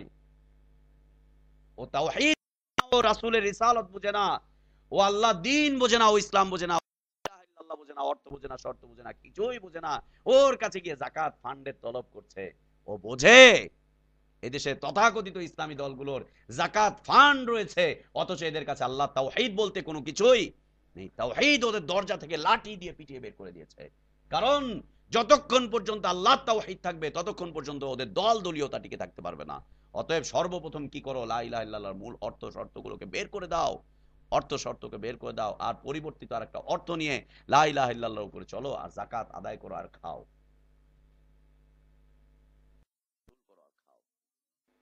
যে লোকটা তাওহীদ নেই তার থেকে যাকাত নেওয়া যাবে না। যে লোকটা সালাত আদায় করে না, সালাত প্রতিষ্ঠা করে না, তার থেকে যাকাত নেওয়া যাবে না, অসম্ভব কথা। আল্লাহ রাসূল সাল্লাল্লাহু আলাইহি ওয়াসাল্লাম একজন গভর্নরকে আদেশ করে পাঠাচ্ছেন, যাও তুমি চলে যাচ্ছ, তোমাকে আমি পাঠাচ্ছি, তোমাকে আমি আদেশ করছি, তুমি তাওহীদের কথা বলো, তারপর সর্বপ্রথম আল্লাহর দিকে তাদেরকে ডাকো। যদি তাওহীদ পরিপূর্ণভাবে মেনে নেয়, তাওহীদকে মেনে নেওয়ার জন্য স্বীকৃতি দেয়, তাদেরকে বলো সালাত আদায় করতে, 5 ওয়াক্ত সালাত। যদি তারা সেটা করে তারপরে তুমি তাদেরকে বলো যে আল্লাহ তাআলা তোমাদেরকে তোমাদের উপরে জাকাতকে ফরজ করেছেন। কেন? জাকাত দিলে কি হবে? তোমাদের মালগুলো পরিশুদ্ধ হয়ে যাবে, তোমরাও পরিশুদ্ধ হবে। আর কি করতে হবে? তোমাদের থেকে জাকাত উসুল করে তোমাদের গরিবদের মাঝে আমরা বন্টন করে দিতে চাই। এটা হচ্ছে ইসলামের নীতিমালা। তোমাদের থেকে জাকাত উসুল করব, আর তোমাদের গরিবদের মাঝে বিলিয়ে দিব। বড়লোকদের থেকে নাও আর গরিবদের মাঝে বিলিয়ে দাও। যেই এলাকা থেকে নিচ্ছ সেই এলাকা থেকে আগে বিলাও। যদি সেই এলাকার সমস্যা সমাধান হয়ে যায়, মানুষগুলো দারিদ্র মুক্ত হয়ে যায়, তখন আর একটা জায়গায় যাও। আল্লাহ আকবার। এদেশের মানুষ দারিদ্রতার নিচে চলে আসতেছে, কেমন যেন একটা অবস্থা। এদেশের মানুষের থেকে জাকাত উসুল করে আমিরুল মুমিনিনের জন্য ইংল্যান্ডে জাকাতের টাকা পাঠানো হচ্ছে, আর আমিরুল মুমিনিন ওইখানে বসে বসে নাচ নিয়াজ করছে, আনন্দ উল্লাস। আস্তাগফিরুল্লাহ ওয়া আতুবু ইলাইহি। রাসূল বলছেন, তুমি বলে দাও যে তোমাদের উপরে যাকাতকে ফরজ করা হয়েছে। কি করা হবে? তুখাযু মিন আগনিয়াইহিম ফাতুরাদ্দু আলা ফুকারাইহিম। তোমাদের থেকে নেওয়া হবে, তোমাদের ধনীদের থেকে নিব এই যাকাত, আমি গভর্নর হিসাবে নিব। যাকাত উসুল করবে কারা? গভর্নর। কে করবে? গভর্নর। এখন সরকার তো একটা করেই রাখছে, দেন ওইখানে গিয়ে দিবেন, আর ওইটা দিয়ে সুফিয়া কামাল, কাঙ্গালিনী সুফিয়া, আর ওই যে আখি আলমগীর কারে কারে দিয়ে সব নাচ দেখা দিবে ইসলামিক ফাউন্ডেশন। দেখেন নাই জাকাত জাকাত উসুলের বড় বড় ইয়েগুলো দেখেন নাই, ব্যানার গুলো? ইসলামিক ফাউন্ডেশনের জাকাত ফান্ডে আপনারা জাকাত প্রদান করেন, এই করেন, সেই করেন, হ্যান করেন, তেন করেন। আর ওইখানে কি হচ্ছে? জাকাত ফান্ডে দিয়ে ইসলামিক ফাউন্ডেশন চলে। আর ওইখানে কি হচ্ছে? বছরে কয়েকবার আখি আলমগীর, কাঙ্গালিনী সুফিয়া, তারপর হচ্ছে বিদেশ থেকে কাকে কাকে নর্তকী ভাড়া করে এনে ব্যালে ডান্স দেখিয়ে দিচ্ছে। কাদেরকে? হুজুরদেরকে। মাশাআল্লাহ, কত ভালো। হুজুররাও জীবনে এই ডান্স দেখেন, এখন আরাম করে দেখছে। মা, ইস, আল্লাহু আকবার। ইসলামিক ফাউন্ডেশনের এই বদৌলতে আমরা ব্যালে ডান্স দেখতে পারলাম। শুকরিয়া আদায় করি। যেমন ইমাম তেমন মুক্তাদি, যেমন মুক্তাদি যেমন ইমাম, যেমন জাতি তেমন তাদের পরিচালক। জাতি যেমন হয়েছে, পরিচালকও ঠিক একই রকম। লা ইলাহা ইল্লাল্লাহ। দেন ওই টাকা দিয়ে ওরা ওই কাজ করে আসবে।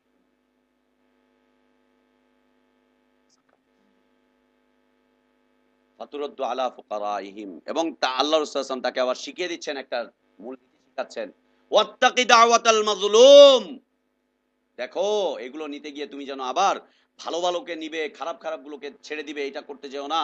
তুমি মুসলিমের বদদুয়া থেকে আল্লাহর কাছে তুমি নিজেকে হেফাজত করো, তুমি ভয় করো আল্লাহকে, তুমি মুসলিমের বদদুয়া নিও না। তুমি জাকাত উসুল করছো, তাই ওই বাড়িতে ঢুকবা, ঢুইকা মোটা তাজা গরুটাকে নিয়ে আসবা, আর সবগুলো রাইখা দিয়ে চলে আসবা, এটা যেন না হয়।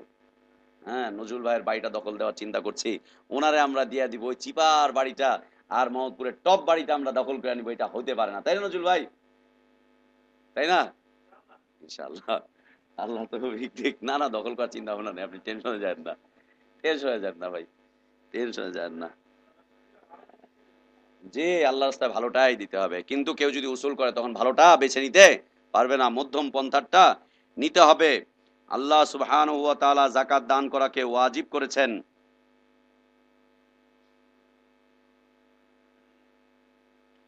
আল্লাহ সুবহানাহু ওয়া তাআলা এই যাকাত প্রদান করাকে ওয়াজিব করেছেন, ফরজ করেছেন। কোন ব্যক্তি, কোন দল, কোন গোষ্ঠী যদি এটাকে অস্বীকার করে, তাহলে পৃথিবীর মুসলিমের ইজমা রয়েছে, যে ইজমা সাহাবাদের যুগে হয়েছিল, যে ইজমা সাহাবাদের যুগে হয়েছিল, সর্বসম্মতিক্রমে যে ইজমা হয়েছে, সেটা হচ্ছে যে এই ব্যক্তি কাফের হয়ে যাবে এবং ইসলামী রাষ্ট্র তার বিরুদ্ধে কি করবে? যুদ্ধ ঘোষণা করবে। যেমন আবু বকর রাদিয়াল্লাহু আনহু করেছিলেন। সাহাবারা প্রথম প্রথম একটুখানি তারা দ্বিমত পোষণ করার চেষ্টা করছেন যে এই মাত্র আল্লাহ রাসূল সাল্লাল্লাহু আলাইহি ওয়াসাল্লাম মৃত্যুবরণ করেছে, এখন নতুন আরেকটা দেখা দিবে, এমনিতেই কত ধরনের ফিতনা আসছে। ওমর ইবনুল খাত্তাব রাদিয়াল্লাহু আনহু কিছু হাদিস উপস্থাপন করলেন যে আমি আবু বকর, আপনি এগুলো কেমন করছেন? এরা তো লা ইলাহা ইল্লাল্লাহ সাক্ষ্য দিচ্ছে, এই করছে, সেই করছে। আবু বকর রাদিয়াল্লাহু আনহু কঠোর কণ্ঠে বললেন, ওমর, জাহিলিয়াতের যুগে তুমি বাঘের মতো ছিলে, আজকে তুমি কেমন যেন নরম হয়ে গেলে, বিড়ালের মতো হয়ে গেলে। আবু বকর, ওমর, আমি বলছি, আল্লাহর শপথ করে বলছি, যে এই ব্যক্তি রসুলের যুগে একটা উটের জাকাত দিত, উটের রশিদ জাকাত দিত, আজকে যদি সে ব্যক্তি উটের রশিদ জাকাতকে অস্বীকার করে, আমি তার বিরুদ্ধে যুদ্ধের ঘোষণা করব। ওমর ইবনুল খাত্তাব রাদিয়াল্লাহু আনহু বলছেন, যে লোকটা সম্পর্কে আমার এতদিন ধারণা ছিল নরম মানুষ, তুলতুলা মানুষ, এই সেই মানুষ, আজকে এই লোকটা ইসলামের মধ্যে এসে কি কঠিন সিদ্ধান্ত নিয়ে ফেললো। এবং তিনি বলছেন যে আমার চক্ষুও খুলে গেল। তিনি বলছেন, যেই ব্যক্তি আমার সামনে সালাত এবং যাকাতের মধ্যে কোনো পার্থক্য করবে, আমি তার বিরুদ্ধে জিহাদের ঘোষণা করছি। আল্লাহু আকবার। একটা রশিকে দিতে যদি কেউ অস্বীকার করে, তাহলে তার জন্য এই সমস্যা হচ্ছে। জাকাত মানবতার কল্যাণের জন্য আল্লাহর পক্ষ থেকে ফরজ করা হয়েছে। মানবতার কল্যাণের জন্য আল্লাহর পক্ষ থেকে জাকাতকে ফরজ করা হয়েছে, এবং গরিব দুঃখী মানুষের মুখে হাসি ফোটাবার জন্য জাকাতকে আল্লাহ তাআলা ফরজ করেছেন। পাশাপাশি সুদী কারবারিরা গরিব দুঃখী মানুষের মুখে হাসি নয়, তাদেরকে দীর্ঘমেয়াদী দুঃখে ফেলে দেওয়ার জন্য তারা সুদকে মানুষের উপরে চাপিয়ে দিয়েছে। পুঁজিবাদের সৃষ্টি হয়েছে। পুঁজিবাদের এক মারাত্মক হাতিয়ার হচ্ছে শোষণের হাতিয়ার। পৃথিবীর মানুষকে শোষণ করার জন্য যত বড় বড় হাতিয়ারগুলোকে পৃথিবীর মানুষদের মধ্যে চাপিয়ে দেওয়া হয়েছে, তার মধ্যে হতে বড় ধরনের শোষণের হাতিয়ার হচ্ছে সুদের হাতিয়ার। সুদের হাতিয়ার। আর একটা হাতিয়ার হচ্ছে ট্যাক্সের হাতিয়ার। Tax, income tax. ইসলাম জাকাতকে ফরজ করেছে, আজকে মুসলিম দেশে কি হচ্ছে? ট্যাক্স আদায় হচ্ছে। আল্লাহু আকবার। সৌদি আরবের অবস্থা সুবহানাল্লাহ। কোন ব্যবসায়ী যদি এই বছর পার হয়েছে, এই বছর সরকারের পক্ষ থেকে অডিট করে যাবে, প্রত্যেকটা কোম্পানিকে অডিট করবে, প্রত্যেকটা কোম্পানিকে অডিট করছে সরকার। সরকার অডিট করে যাওয়ার পরে আগামী 1 বছর পর, ও যেদিন থেকে লাইসেন্স নিয়েছে ব্যবসা করার, পরবর্তী বছরে ওর উপরে জাকাত সরকার নির্ধারণ করে দিয়েছে। তোমার এত টাকার মাল, এত ইনভেস্ট করেছো, জাকাত দাও। জাকাত দিতে পারছে না, প্রথম মাস সময় দিবে, দ্বিতীয় মাসে ওর পুরো ব্যবসা প্রতিষ্ঠান ক্লোজ। ওর বিরুদ্ধে মামলা হয়ে যাবে। 1 মাসের সময়, কেন তুমি জাকাত দিলে না, মামলা হয়ে যাবে। মামলায় গিয়ে এখন কোর্টের সাথে যোগাযোগ করতে হবে, কেন দিচ্ছ না? ঠিক আছে, তোমার টাকা কমে গিয়েছে, ঠিক আছে, কত কমে গিয়েছে, তুমি লসটা দেখাও। লস দেখালে পরে এরপরে আবার যদি কোর্ট তাকে বলে যে হ্যাঁ তোমার লস হয়েছে শরিয়া অনুযায়ী, তখন তাকে আবার সুযোগ দিবে। আর যদি দেখা যায় না ব্যবসা সমান সমান আছে, ওর বিরুদ্ধে মামলা হবে, ওকে জেলে পাঠাবে, ওর ব্যবসা বাণিজ্য সব ক্লোজ হয়ে যাবে। এটা হচ্ছে সরকারি সিস্টেম। গতকালকে আমাদের এক ভাই এসেছিল, উনি বলছেন সরকার যেমন ভাবে গুনে গুনে ট্যাক্স আদায় করে নিয়ে যাচ্ছে, সরকার যেমন গুনে গুনে ট্যাক্স আদায় করে নিয়ে যাচ্ছে, ওরা ইনকাম ট্যাক্সের লোককে পাঠাচ্ছে, তারপরে হচ্ছে আমরা চার্টার্ড অ্যাকাউন্ট্যান্টকে আনছি, আনার পরে পুরো ব্যবস্থাপনা আছে, চেক টেক করে দিয়ে আমাদেরকে এইভাবে এইভাবে করে, এটা মূলধন, এটা হচ্ছে লাভ, এটা হচ্ছে এই ওই সেই, এটা হচ্ছে আপনার ঋণ, এই সেই বলে টলে আমাদেরকে এই পয়সার উপরে ট্যাক্স যেমন করে নির্ধারণ করে দিচ্ছে। ইসলামে কেন এমনটা নাই? এ কথা বলছে, ইসলামে কেন এমনটা নাই? বেচারা ভালো মনের মানুষ, ব্যবসায়ী মানুষ, তিনি এসে বলছেন যে কেন এমনটা ইসলামে নাই।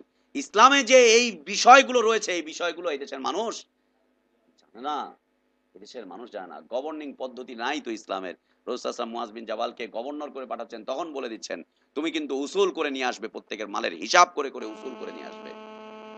ওই পদ্ধতি নাই, ইসলামী রাষ্ট্র ব্যবস্থা নাই, এজন্য হচ্ছে না। কিন্তু ইসলাম এই ব্যবস্থাপনা রেখেছে। জাকাত আদায়কারী, জাকাত উসুলকারী সংস্থা থাকবে, এই করবে সেই করবে, তারা জাকাত গুলোকে উসুল করবে এবং নির্ধারিত পদ্ধতিতে নির্ধারিত জায়গায় তারা তাকে পৌঁছে দিবে। এই জাকাত অর্জনের মাধ্যমে মানুষের অন্তর থেকে হিংসা বিদ্বেষ বের হয়ে যায়, মানুষের অন্তরগুলো পরিশুদ্ধ হয়ে যায়। তাজকিয়া নফস বা সুফিবাদের মাধ্যমে কোনোদিন তাজকিয়া নফস হতে পারে না, অন্তর পরিশুদ্ধ হতে পারে না। মুমিনের অন্তর পরিশুদ্ধ হবে কিসের মাধ্যমে? জাকাত আদায়ের মাধ্যমে। হিংসা বিদ্বেষ চলে যাবে। প্রত্যেক বাড়িতে বাড়িতে গিয়ে গোপনে, প্রত্যেক বাড়িতে বাড়িতে গিয়ে গোপনে জাকাতের যারা মাসলাক রয়েছেন, জাকাত যারা পাবেন, তাদেরকে গিয়ে জাকাত দিয়ে আসতে হবে। আর প্রকাশ্যে লোক দেখাবার জন্য বা দুনিয়াবি কোনো স্বার্থ আদায় করার জন্য জাকাত দিলে সেই জাকাত আল্লাহর কাছে গ্রহণযোগ্য হবে না। জাকাত আদায় করতে হবে টাকার মাধ্যমে, অথবা জাকাত আদায় করতে হবে ফসলের মাধ্যমে, অথবা জাকাত আদায় করতে হবে গরুর মাধ্যমে, ছাগলের মাধ্যমে, উটের মাধ্যমে, দুম্বার মাধ্যমে, ভেড়ার মাধ্যমে। যেটা যেই বিষয় যেটা রয়েছে, উটের জাকাত কখনো টাকা দিয়ে হবে না, উটের জাকাত হবে উট দিয়ে, ছাগলের জাকাত হবে ছাগল দিয়ে, গরুর জাকাত হবে গরু দিয়ে, ফসলের জাকাত হবে ফসল দিয়ে, টাকার জাকাত হবে টাকা দিয়ে, আর স্বর্ণের জাকাত হবে সেই মালের, স্বর্ণের দাম নির্ধারণ করে সেই দামের উপরে টাকা দিয়ে স্বর্ণের জাকাত দিতে হবে। আপনি কি করে লুঙ্গি দিচ্ছেন, শাড়ি দিচ্ছেন, আপনি কি করে জাকাতে চাল দিচ্ছেন, আপনি কি করে এটা সেটা দিচ্ছেন? আপনি যেই লোককে আজকে লুঙ্গি দিচ্ছেন, ওর ঘরে তো আরো 2টা লুঙ্গি থাকতে পারে, ওর তো টিনটা ফুটা হয়ে গেছে, ওখান থেকে তো পানি পড়ে, ও তো ওর মাসুম বাচ্চাটিকে নিয়ে ঘরে ঘুমাতে পারছে না, ওর তো এখন টাকা দরকার, টাকা হলে পরে ও ঘরটাকে মেরামত করতে পারে। আপনি জাকাতে ছাগল দিচ্ছেন আপনার টাকা দিয়ে কিনে, ওর তো ছাগল দরকার নেই, ওর তো এই মুহূর্তে চাল কিনে খাওয়া দরকার। ও ছাগল কবে পুষবে, কবে কি করবে, এই মুহূর্তে ওর চাল কিনে ওর বাচ্চাটাকে খাওয়াতে হবে, ওর বাচ্চার মুখে দুধ উঠিয়ে দিতে হবে। আপনি কেন ছাগল দিতে যাচ্ছেন? জাকাতের ছাগল দিচ্ছে কে? অমুক ইসলামী ইসলামী এটা ওইটা সেটা ব্যাংক অথবা ইসলামী সংগঠন এটা ওটা সেটা। জাকাতের জন্য সেলাই মেশিন দিচ্ছে, ও সেলাই মেশিন দিয়ে কি করবে? ওর তো এখন কাপড়টা ফেড়ে গিয়েছে, ওর তো এখন একটা হিজাব কেনা দরকার একটা মহিলার, ওর তো এখন লজ্জা নিবৃত হচ্ছে না, ওর তো লজ্জা একেবারে প্রকাশিত হয়ে যাচ্ছে, ওর তো কাপড় চোপড় নেই, ওর তো এটা দরকার। আপনি কেন ওকে সেলাই মেশিন কিনে দিচ্ছেন? ওকে ওর টাকা ওর ঘরে গিয়ে পৌঁছে দেন, ওর টাকা দিয়ে যা ইচ্ছা তাই করবে, ওর টাকা দিয়ে ও যা ইচ্ছা তাই করবে, ওর জবাব ও আল্লাহর কাছে দিবে। কিন্তু আপনি ওর কাছে টাকাটুকু গিয়ে পৌঁছে দিয়ে আসেন, পৌঁছে দিয়ে আসেন। আর প্রকাশ্যে যদি কেউ দান করে, তাহলে সেই প্রকাশ্য দান যদি দুনিয়াবি স্বার্থের জন্য কেউ প্রকাশ্যে জাকাত প্রদান করে, সেই জাকাত আল্লাহর কাছে গ্রহণযোগ্য হবে না, বরং সেটা শিরকের কাজ হয়ে দাঁড়াবে। আল্লাহ রাসূল সাল্লাল্লাহু আলাইহি ওয়াসাল্লাম বলেছেন, অমান তাসাদ্দাকা ইউরাই ফাকাদ আশরাকা, যে ব্যক্তি প্রকাশ্যে জাকাত সাদাকা আদায় করলো শুধুমাত্র লোক দেখাবার জন্য, সে ব্যক্তি কি করলো? ফাকাদ আশরাকা, অংশীদার সাব্যস্ত করলো। আর এটা দিয়ে কোন ধরনের দুনিয়াবি স্বার্থ অর্জন করা যাবে না। আল্লাহ সুবহানাহু ওয়া তাআলা সূরা দাহারে আলোচনা করেছেন একদম শুরুর দিকে, ইন্নামা নুতাইমুকুম লিওয়াজহিল্লাহ, মুমিনদের একটা চরিত্র। মুমিনরা মানুষকে খাদ্য দান করবে, মুমিনরা মানুষকে সাদাকা করবে, মুমিনরা মুমিনের বিভিন্ন প্রয়োজনগুলোকে পুরা করে দিয়ে বলবে, ইন্নামা নুতাইমুকুম লিওয়াজহিল্লাহ, আমি তোমাকে খাদ্য দান করেছি, আমি তোমাকে সাদাকা করেছি, আমি তোমাকে এটা দিয়েছি, আমি এর মাধ্যমে শুধুমাত্র আল্লাহর সন্তুষ্টি কামনা করছি। লা নুরিদু মিনকুম জাযাআ, তুমি আমাকে জাযাক আল্লাহ খায়ের এটা বলো, এটাও আমি চাই না। ওয়ালা শুকুরা, তুমি আমাকে শুকরিয়া শুকরিয়া ভাই এটা বলো, এইটাও আমি চাই না। এটা হচ্ছে কার গুণ? মুমিনদের গুণ। দিয়ে সে বলবে যে আমি আপনার কাছে কোনো জাযাও চাচ্ছি না, কোনো প্রতিদান চাচ্ছি না, আপনি আমাকে থ্যাংক ইউ ভেরি মাচ বলেন, আর পাটাকে উঠিয়ে হাতটাকে উঠিয়ে স্যালুট করেন, এই করেন সেই করেন, আমি এগুলো কিচ্ছু চাচ্ছি না, আমি দিয়ে যাচ্ছি, আমি এর পুরাপুরি বদলা চাইবো কার কাছে? ইন্নামা নুতাইমুকুম লিওয়াজহিল্লাহ লা নুরিদু মিনকুম জাযাআন ওয়ালা শুকুরা। মিসকিনকে খাওয়াচ্ছেন, মিসকিন আপনাকে একটা সালাম দিবে, এই জন্য আগে থেকে তাকিয়ে থাকে, ও সালাম দিলে পরে বলেন হাসি দেয় একটা। মানুষকে টাকা দিচ্ছে, উপকার করছে, আর কি আশা করছে যে অন্যদের কাছে এটা বলুক, আমি কি তোমাদের উপকার করিনি, এটা ওইটা সেইটা। আর দানবীর ব্যক্তিদের কথাবার্তা তো বলার অপেক্ষাই রাখে না। জাকাত শুধুমাত্র মানুষের উপকারের জন্যই নয়, বরং জাকাত হচ্ছে ইসলামের মৌলিক একটি বিধান। ইসলামের মৌলিক একটি বিধান হচ্ছে জাকাত। জাকাত অস্বীকারী ব্যক্তি কাফের হয়ে যাবে। আবু বকর রাদিয়াল্লাহু আনহু জাকাত অস্বীকারী ব্যক্তির সাথে যুদ্ধের ঘোষণা করেছিলেন, এবং তিনি বলছেন, ওয়াল্লাহি লাউ কাতিলান্না মান ফাররাকা বাইনাস সালাতি ওয়াজ যাকাত, আমি তাকে হত্যা করে দিব যে ব্যক্তি সালাত এবং যাকাতের মধ্যে পার্থক্য সৃষ্টি করে, আমি তাকে হত্যা করে দিব।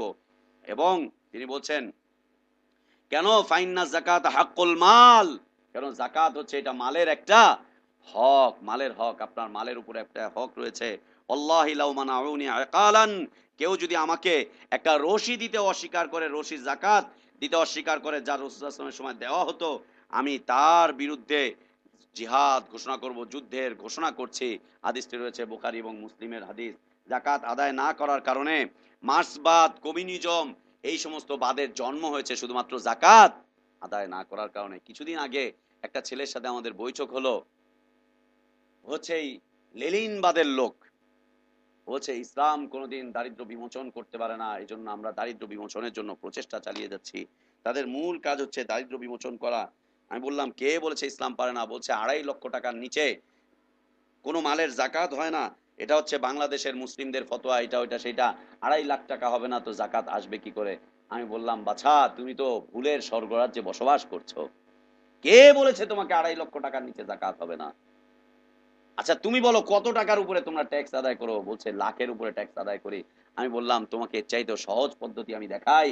আল্লাহ রাসূল সাল্লাল্লাহু আলাইহি ওয়াসাল্লাম যেই লোকটা মাত্র 200 দিরহামের মালিক হতো, মাত্র 200 দিরহামের মালিক, আর যারা মাত্র 40 দিনারের মালিক হতো, আল্লাহ রাসূল সাল্লাল্লাহু আলাইহি ওয়াসাল্লাম তার থেকে যাকাত আদায় করতেন। 40 দিনার আর 200 দিরহামের মূল্য কত জানো তুমি? বলছে কত? এই তো 8-10 হাজার টাকা হবে। বললাম যে হ্যাঁ, 8-10 হাজার টাকা যে লোকটার কাছে 1 বছর জমে থাকবে, সেই লোকটা যাকাত আদায় করতে বাধ্য। এটা হচ্ছে ইসলামের বিধান। জবাব চুপ হয়ে গেছে। আমি বললাম তোমার বিধানের চাইতে ইসলাম অনেক অগ্রগামী, এসে দেখো অনেক অগ্রগামী, তোমার এই বিধানের চাইতে, তোমার এই লেলিনবাদ আর মার্ক্সবাদের চাইতে অনেক অগ্রগামী হয়ে গিয়েছে। ইসলাম অনেক আগে চলে গিয়েছে। আল্লাহ সুবহানাহু ওয়া তাআলা বলেন, ওয়ালা ইয়াহসাবান্নাল্লাযীনা ইয়াবখালুনা বিমা আতাহুমুল্লাহু মিন ফাদলিহি হুয়া খায়রাল লাহুম বাল হুয়া শাররুল লাহুম, যারা তাদের মালগুলোকে জমা করে রেখে মনে করে যে এটা আমাদের জন্য কল্যাণ, যত মাল জমবে তত কল্যাণ। আল্লাহ বলছেন বাল হুয়া শাররুল লাহুম, এর মধ্যে কোনো কল্যাণ নেই, এই পুরোটাই হচ্ছে অকল্যাণ। জাকাতের টাকার সাথে যতক্ষণ পর্যন্ত আপনার মূল টাকা মিলে থাকবে ততক্ষণ পর্যন্ত আপনার এই টাকা হারামের দিকে চলে যেতে থাকবে। এটা অকল্যাণ, অকল্যাণ, অকল্যাণ। বের করে এনে দেন, বের করে এনে উপস্থিত করেন আপনার এই জাকাতের মধ্যে, আপনার এই মূল ধনের মধ্যে, আপনার এই সম্পদের মধ্যে আল্লাহ সুবহানাহু ওয়া তাআলা কল্যাণ রেখেছেন, কল্যাণ রেখেছেন। আল্লাহ তাআলা বলছেন ওয়াতুহুম মিম্মা লিল্লাহিল্লাযী আতাকুম, আল্লাহ তাআলা তোমাকে যা দান করেছেন তুমি এখান থেকে যাদের হক রয়েছে তাদের কাছে গিয়ে তুমি পৌঁছে দিয়ে আসো। ওয়াতুহুম মিম্মা লিল্লাহিল্লাযী আতাকুম, সূরা নূরের আয়াত, আগেরটা হচ্ছে সূরা আলে ইমরানের আয়াত। আল্লাহ সুবহানাহু ওয়া তাআলা বলছেন ওয়াতিলকাল আইয়াম নুদাউলুহা বাইনান নাস ওয়ালিয়ালামাল্লাহুল্লাযীনা আমানু ওয়া ইয়াত্তাখিযা মিনকুম শুহাদা ওয়াল্লাহু লা ইউহিব্বুয যালিমিন। আল্লাহ সুবহানাহু ওয়া তাআলা সূরা হুমাযা, জি আয়াত নাম্বারগুলো বলছি, সময় একেবারে শেষের দিকে তো খুব দ্রুত আলোচনা করতে হচ্ছে, আর 5-7 মিনিট আলোচনা করব, এরপর বলে দিচ্ছি। আল্লাহ সুবহানাহু ওয়া তাআলা বলছেন আয়াহসাবু আন্না মালাহু আখলাদা, তারা কি চিন্তা করছে। সূরা জুমার হুমাযা পড়েছেন? যদি না পড়ে থাকেন আজকে রাত্রেই আপনারা বাসায় গিয়ে অনুবাদ সহ সূরা হুমাজাটা পড়ে নিয়েন। তারা মাল সম্পদকে জমা করছে, কি করছে, কি করছে, কি করছে, আল্লাহু আকবার। আল্লাহ বলছেন তাদের ধারণাটা কি, এই মালগুলো তাদের জন্য চিরজীবন থাকবে? আপনি যে মালটি জমা করে রাখছেন মৃত্যুর সাথে সাথে সেই মালটিকে নিয়ে কাড়াকাড়ি করবে কারা? আপনার সন্তানেরা। মারামারি, কাড়াকাড়ি, দ্বিধাদ্বন্দ্ব, খুনোখুনি পর্যন্ত ঘটে যাচ্ছে কিসের মালের উপরে? বাবার মালের উপরে। লা ইলাহা ইল্লাল্লাহ, লা ইলাহা ইল্লাল্লাহ। বুখারী এবং মুসলিমে বড় একটি হাদিস রয়েছে, অনেক লম্বা একটি হাদিস রয়েছে বুখারী এবং মুসলিমে, যেটি সহিহ মুসলিমের হাদিস।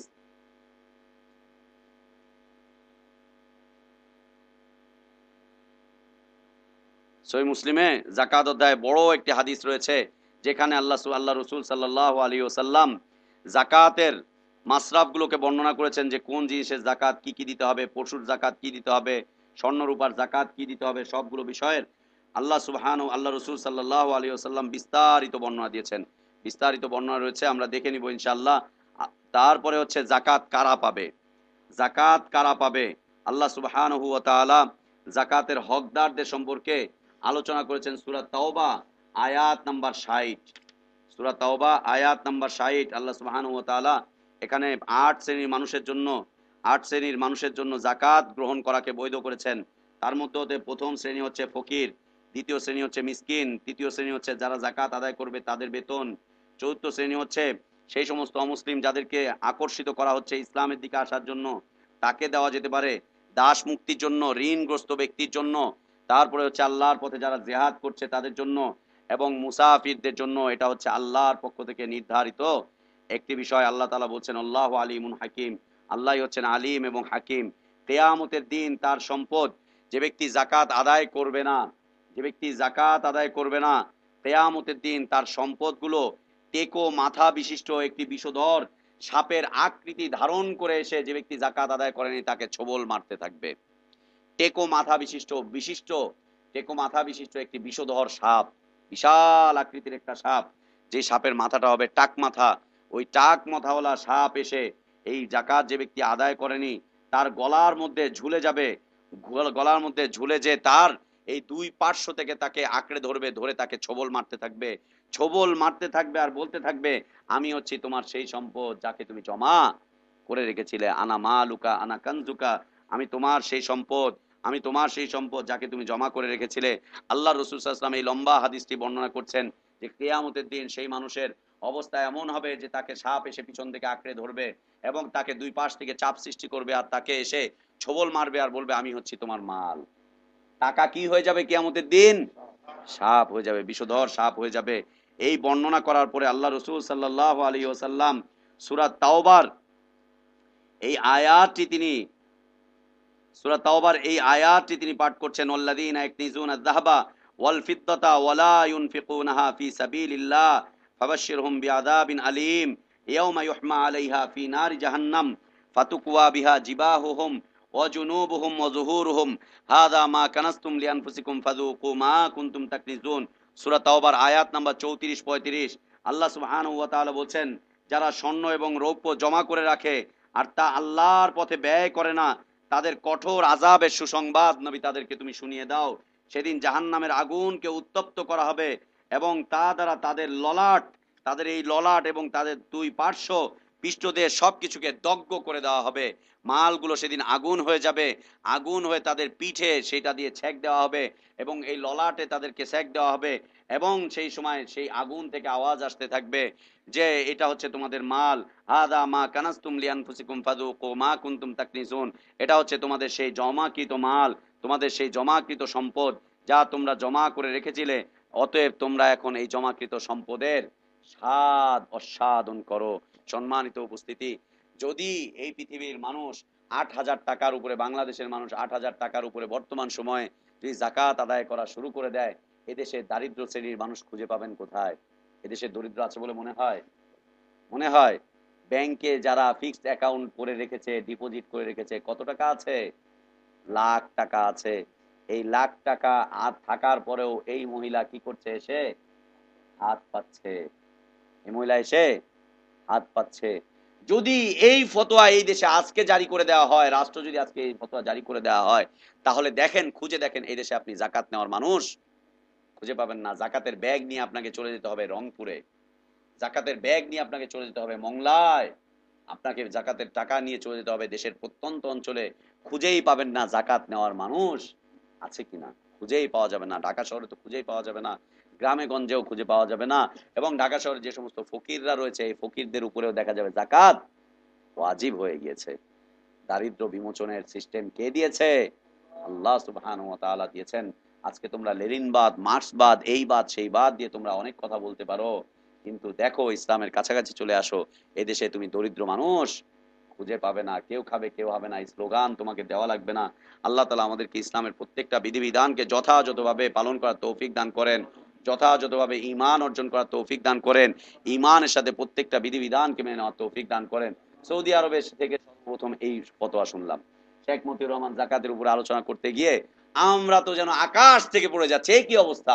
বলছে 400 রিয়াল কার কাছে আছে জমা, 1 বছর হলো সে জাকাত দেন। একই কথা, একই কথা। 2.5 লাখ টাকার নিচে জাকাত হয় না। বলছে ওটা কে বলেছে? ওটা আপনার বাপ দাদাদের ফতোয়া, ওটা আপনাদের হুজুরদের ফতোয়া। ইবনে উসাইমিন রাহিমাহুল্লাহর ফতোয়া তিনি পড়ে শোনালেন।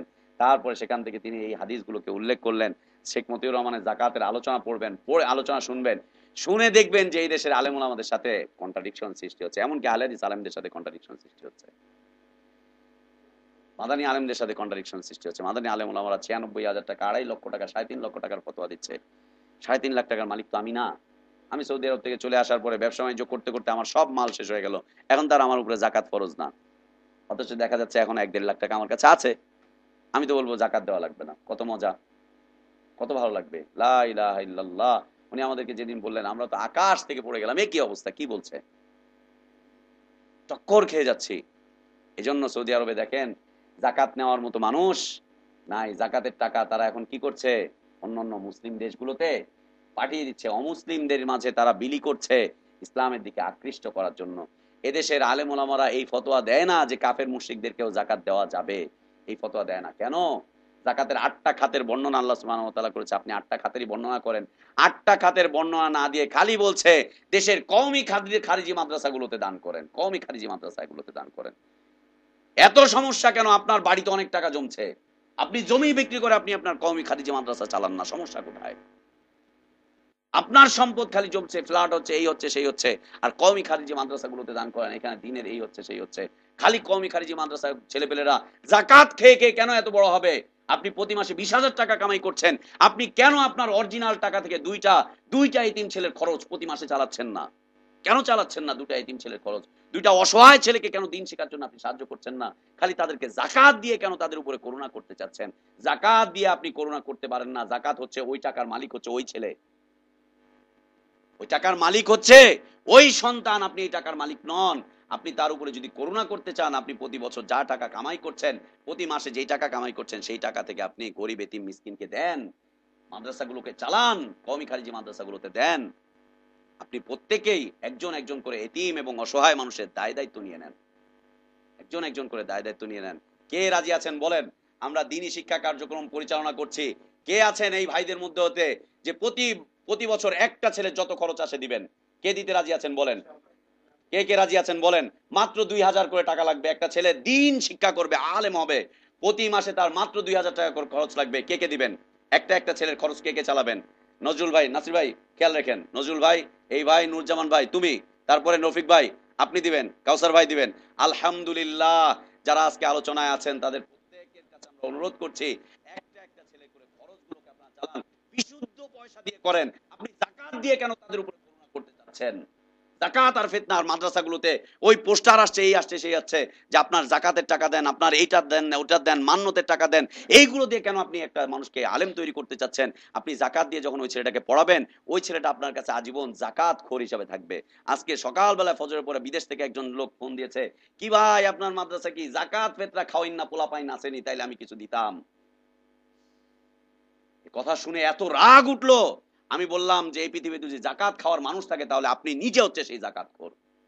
আমার মাদ্রাসায় ছেলে পেলে আছে কিনা জাকাত খাওয়াইন না, পোলা পাইন, আপনি কোত্থেকে এই সিস্টেম নিয়ে আসলেন? ফাজলামোর জায়গা পান না? আস্তাগফিরুল্লাহ ওয়া আতুবু ইলাইহি। জাকাত খাওয়াইন না কই খুঁজবে মাদ্রাসায়? আর এই সিস্টেমটা কেন তৈরি হলো? মৌলবীরাই তৈরি করে রেখেছে।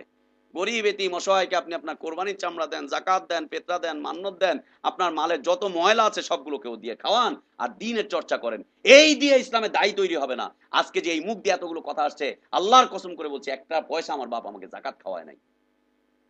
এজন্য কথাগুলো বের হচ্ছে। এদেশে ইসলামের দায়ী খুঁজে পেতে চান, একজন একজন করে দায় দায়িত্ব নিয়ে নেন। সৌদি আরবে চলে যান, ইসলামের সিস্টেম হচ্ছে এটা, যে এক একটা মানুষ এক একটা ইতিমের দায় দায়িত্ব নিয়ে নিবে, যে ভাই আমি একটা ইতিমের খরচ দিব, ভাই আমি একটা অসহায় মানুষের খরচ দিব, আমি তাকে পড়াশোনার জন্য চেষ্টা চালাবো, এই করব, ওই করব, সেই করব। আমরা নিজেরা প্রচেষ্টা চালাই না, অসুবিধাটা কি? প্রতি বছর মাত্র 10টা ছেলে তৈরি হোক না, সমস্যাটা কি? এক গাঁটটি নিয়ে তৈরি করে জাকাত ফেতরা দিয়ে সেই করতে হবে, এটা কেন? এটা কেন? জাকাত দেন, ঠিক আছে, জাকাতের খাতও আছে, কিন্তু সব মালগুলোকে জমা করে রাখবেন। আপনার অরিজিনাল পয়সা আপনি খাবেন, আর আপনার এই টাকাগুলো দিয়ে খালি জাকাত দিয়ে দিন শিক্ষা করাবেন। এটা আসলে ঠিক নয়, এটা সিস্টেম নয়। দিনই খেদমত চলে কি দিয়ে? খালি জাকাত দিয়ে। কত করুণা, কত কিছু করছে মানুষের উপরে।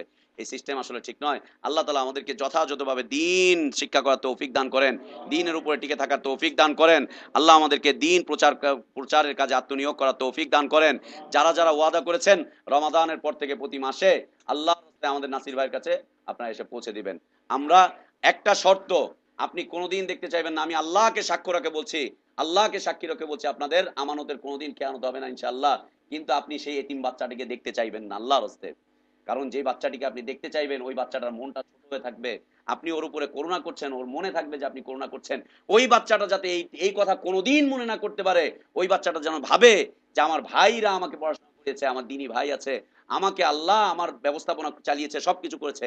ওই বাচ্চাটি যাতে কোনোদিন ছোট হয়ে আপনার কাছে না আসে। তার কারণ যে বাচ্চাটা আজকে আলেম তৈরি হবে, সেই বাচ্চাটিকে আমি আগামীকালকে আপনার বাড়িতে পাঠাবো দিন শিখাবার জন্য আপনাদের কাছে। আপনি তখন তার দিকে থেকে বলবেন যে হ্যাঁ, লম্বা কথা বলছো, আমার টাকা দিয়েই তো তুমি পড়াশোনা করেছো। ওই সুযোগ আমরা রাখতে চাই না। মৌলবীদেরকে আজকে মানুষ কেন কথা শোনাচ্ছে, এ আমার ঘরে খান আবার লম্বা কথা কন নাকি, ওই সুযোগ আমরা দিতে চাই না। আপনি ওই বাচ্চাটিকে দেখতে চাইবেন না, ইনশাআল্লাহ যথাযথভাবে আমানত আদায় হবে, যথাযথভাবে আপনার এই পয়সা খরচ হবে। আপনি যদি দেখতে চান আমরা দেখাতে পারবো, কিন্তু আপনাকে ওই রাস্তাটা আমরা দেখাতে চাচ্ছি না। কোরআনের এই আয়াত সূরা ইনসানের উপর আপনি আমল করেন, ইন্নামা নুতাইমুকুম লিওয়াজহিল্লাহ লা নুরিদু মিনকুম জাযাআন ওয়ালা শুকুরা। আমি তোমাদের কাছে শুকরিয়া চাচ্ছি না, তোমরা আমাকে জাযাকাল্লাহ খায়ের বলো, তোমরা আমাকে থ্যাংক ইউ ভেরি মাচ বলো, আমরা এগুলো কিচ্ছু চাচ্ছি না। আমরা এর পুরোপুরি বদলা চাচ্ছি কার কাছে? আল্লাহ সুবহানাহু ওয়া তাআলার কাছে। ইনশাআল্লাহ যথাযথ ব্যবহার হবে। আমরা চাচ্ছি আমাদের সবার সহযোগিতার মাধ্যমে এদেশে ইসলামের বিশুদ্ধ দায়ী তৈরি হয়ে যাক। মাত্র 3 থেকে 5 বছর সময় লাগুক একটা ছেলের, এই ছেলেটা এই সমাজের রাস্তায় রাস্তায় দাঁড়িয়ে দাঁড়িয়ে আল্লাহ তাওহীদের কথা বলতে থাক, এদেশের মানুষ পরিশুদ্ধ ইসলাম পেতে থাকুক। মনে রাখেন, পরিশুদ্ধ আলেম তখনই পাবেন যখন পরিশুদ্ধ মাল দিয়ে তাদেরকে লালন পালন করবেন। জাকাত হচ্ছে আপনার মালের ময়লা, এই ময়লাটা দিয়ে আপনি এই কাজটি করতে চেয়েন না। জাকাত ফান্ড আমাদের কাছে আছে, আপনারা যারা জাকাত দিতে চান জাকাত ফান্ডে টাকা দিতে পারেন। আমরা এর যথাযথ ব্যবহার করছি, এর যথাযথ যে 8টা খাত রয়েছে, আমরা অমুসলিমদের মাঝে টাকা বিলিয়ে দিচ্ছি, অমুসলিমদের মাঝে আমরা বিভিন্নভাবে প্রচেষ্টা চালাচ্ছি অমুসলিমদের মাঝে দাওয়াতি কাজ করার জন্য। এবং অন্য সেক্টর আল্লাহ তাআলা যে 8টা খাত বর্ণনা করেছেন, এই খাতগুলোর মধ্যে আমরা আমাদের এই জাকাতগুলোকে ব্যবহার করার জন্য প্রচেষ্টা চালাচ্ছি। আলহামদুলিল্লাহ, আমরা এ পর্যন্ত চালিয়ে যাচ্ছি, আল্লাহর শুকরিয়া। এবং আমানতের সাথে আমরা চালিয়ে যাচ্ছি, প্রত্যেকটা ক্ষেত্রে আমরা আমানতের খেয়াল রাখছি। কিন্তু আপনাদের কাছে অনুরোধ করব, আপনার ফ্রেশ মাল দিয়ে আপনি একজন আলেম তৈরি করার চেষ্টা করেন। ফ্রেশ মাল দিয়ে। আমি বেশির বেশি আপনাদের থেকে 5 বছর সময় লাগবে, মাত্র 5টা বছর সময় লাগবে। এই ভাই একজনের কথা বলেছেন, ইনশাআল্লাহ আপনার সন্তান বড় হওয়ার আগে আগে যদি আরেকটা ছেলে আলেম হয়ে যায়, ওই ছেলেটা আপনার ছেলেটাকে আলেম বানানোর জন্য কাজ করবে ইনশাআল্লাহ। এই সমাজে তারা দিন প্রতিষ্ঠার জন্য কাজ করবে। আল্লাহ আমাদের সবাইকে তৌফিক দান করেন। আল্লাহুম্মা আমিন ওয়া আখির দাওয়ানা আলহামদুলিল্লাহি রাব্বিল আলামিন ওয়া সাল্লাল্লাহু ওয়া সাল্লাম ওয়া বারাকা আলা নবিয়িনা মুহাম্মদ ওয়া আলা আলিহি ওয়া আসহাবিহি আজমাইন। সুবহানাকাল্লাহুম্মা ওয়া বিহামদিকা আশহাদু আল্লা ইলাহা ইল্লা আনতা আস্তাগফিরুকা ওয়া আতুবু ইলাইক। আসসালামু আলাইকুম ওয়া রাহমাতুল্লাহি ওয়া বারাকাতুহু।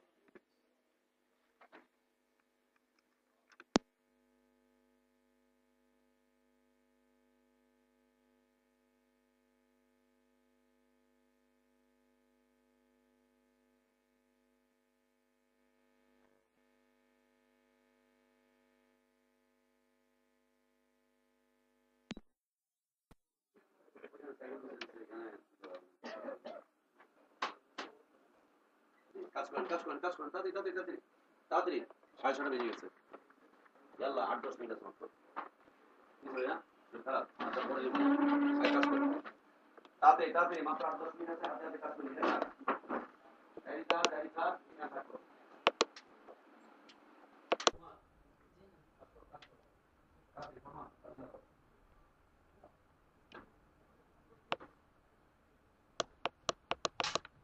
কাজে লাগো, কাজে লাগো, তাড়াতাড়ি শুরু করে দাও।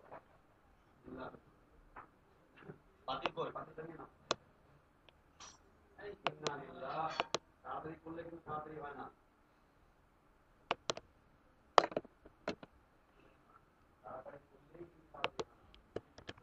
বুঝতে পারছিস না? এই যে বস্তা আছে, বস্তা এটা করো। এই যে এই যে এটা এটা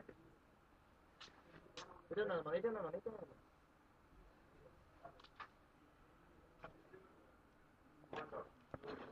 এটা নিয়ে এসো তাড়াতাড়ি করে নাও।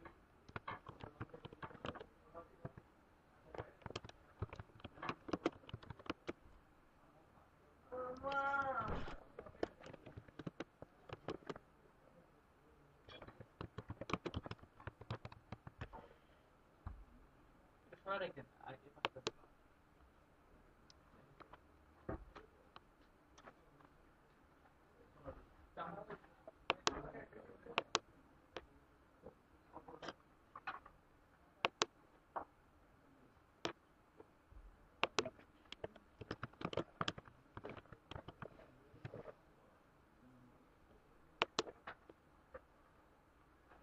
এই সাথে দিয়ে দিন। এটা ঝামেলা হয়, হ্যাঁ? এক্সাইটেড না? দুই দিলে আমার আচ্ছা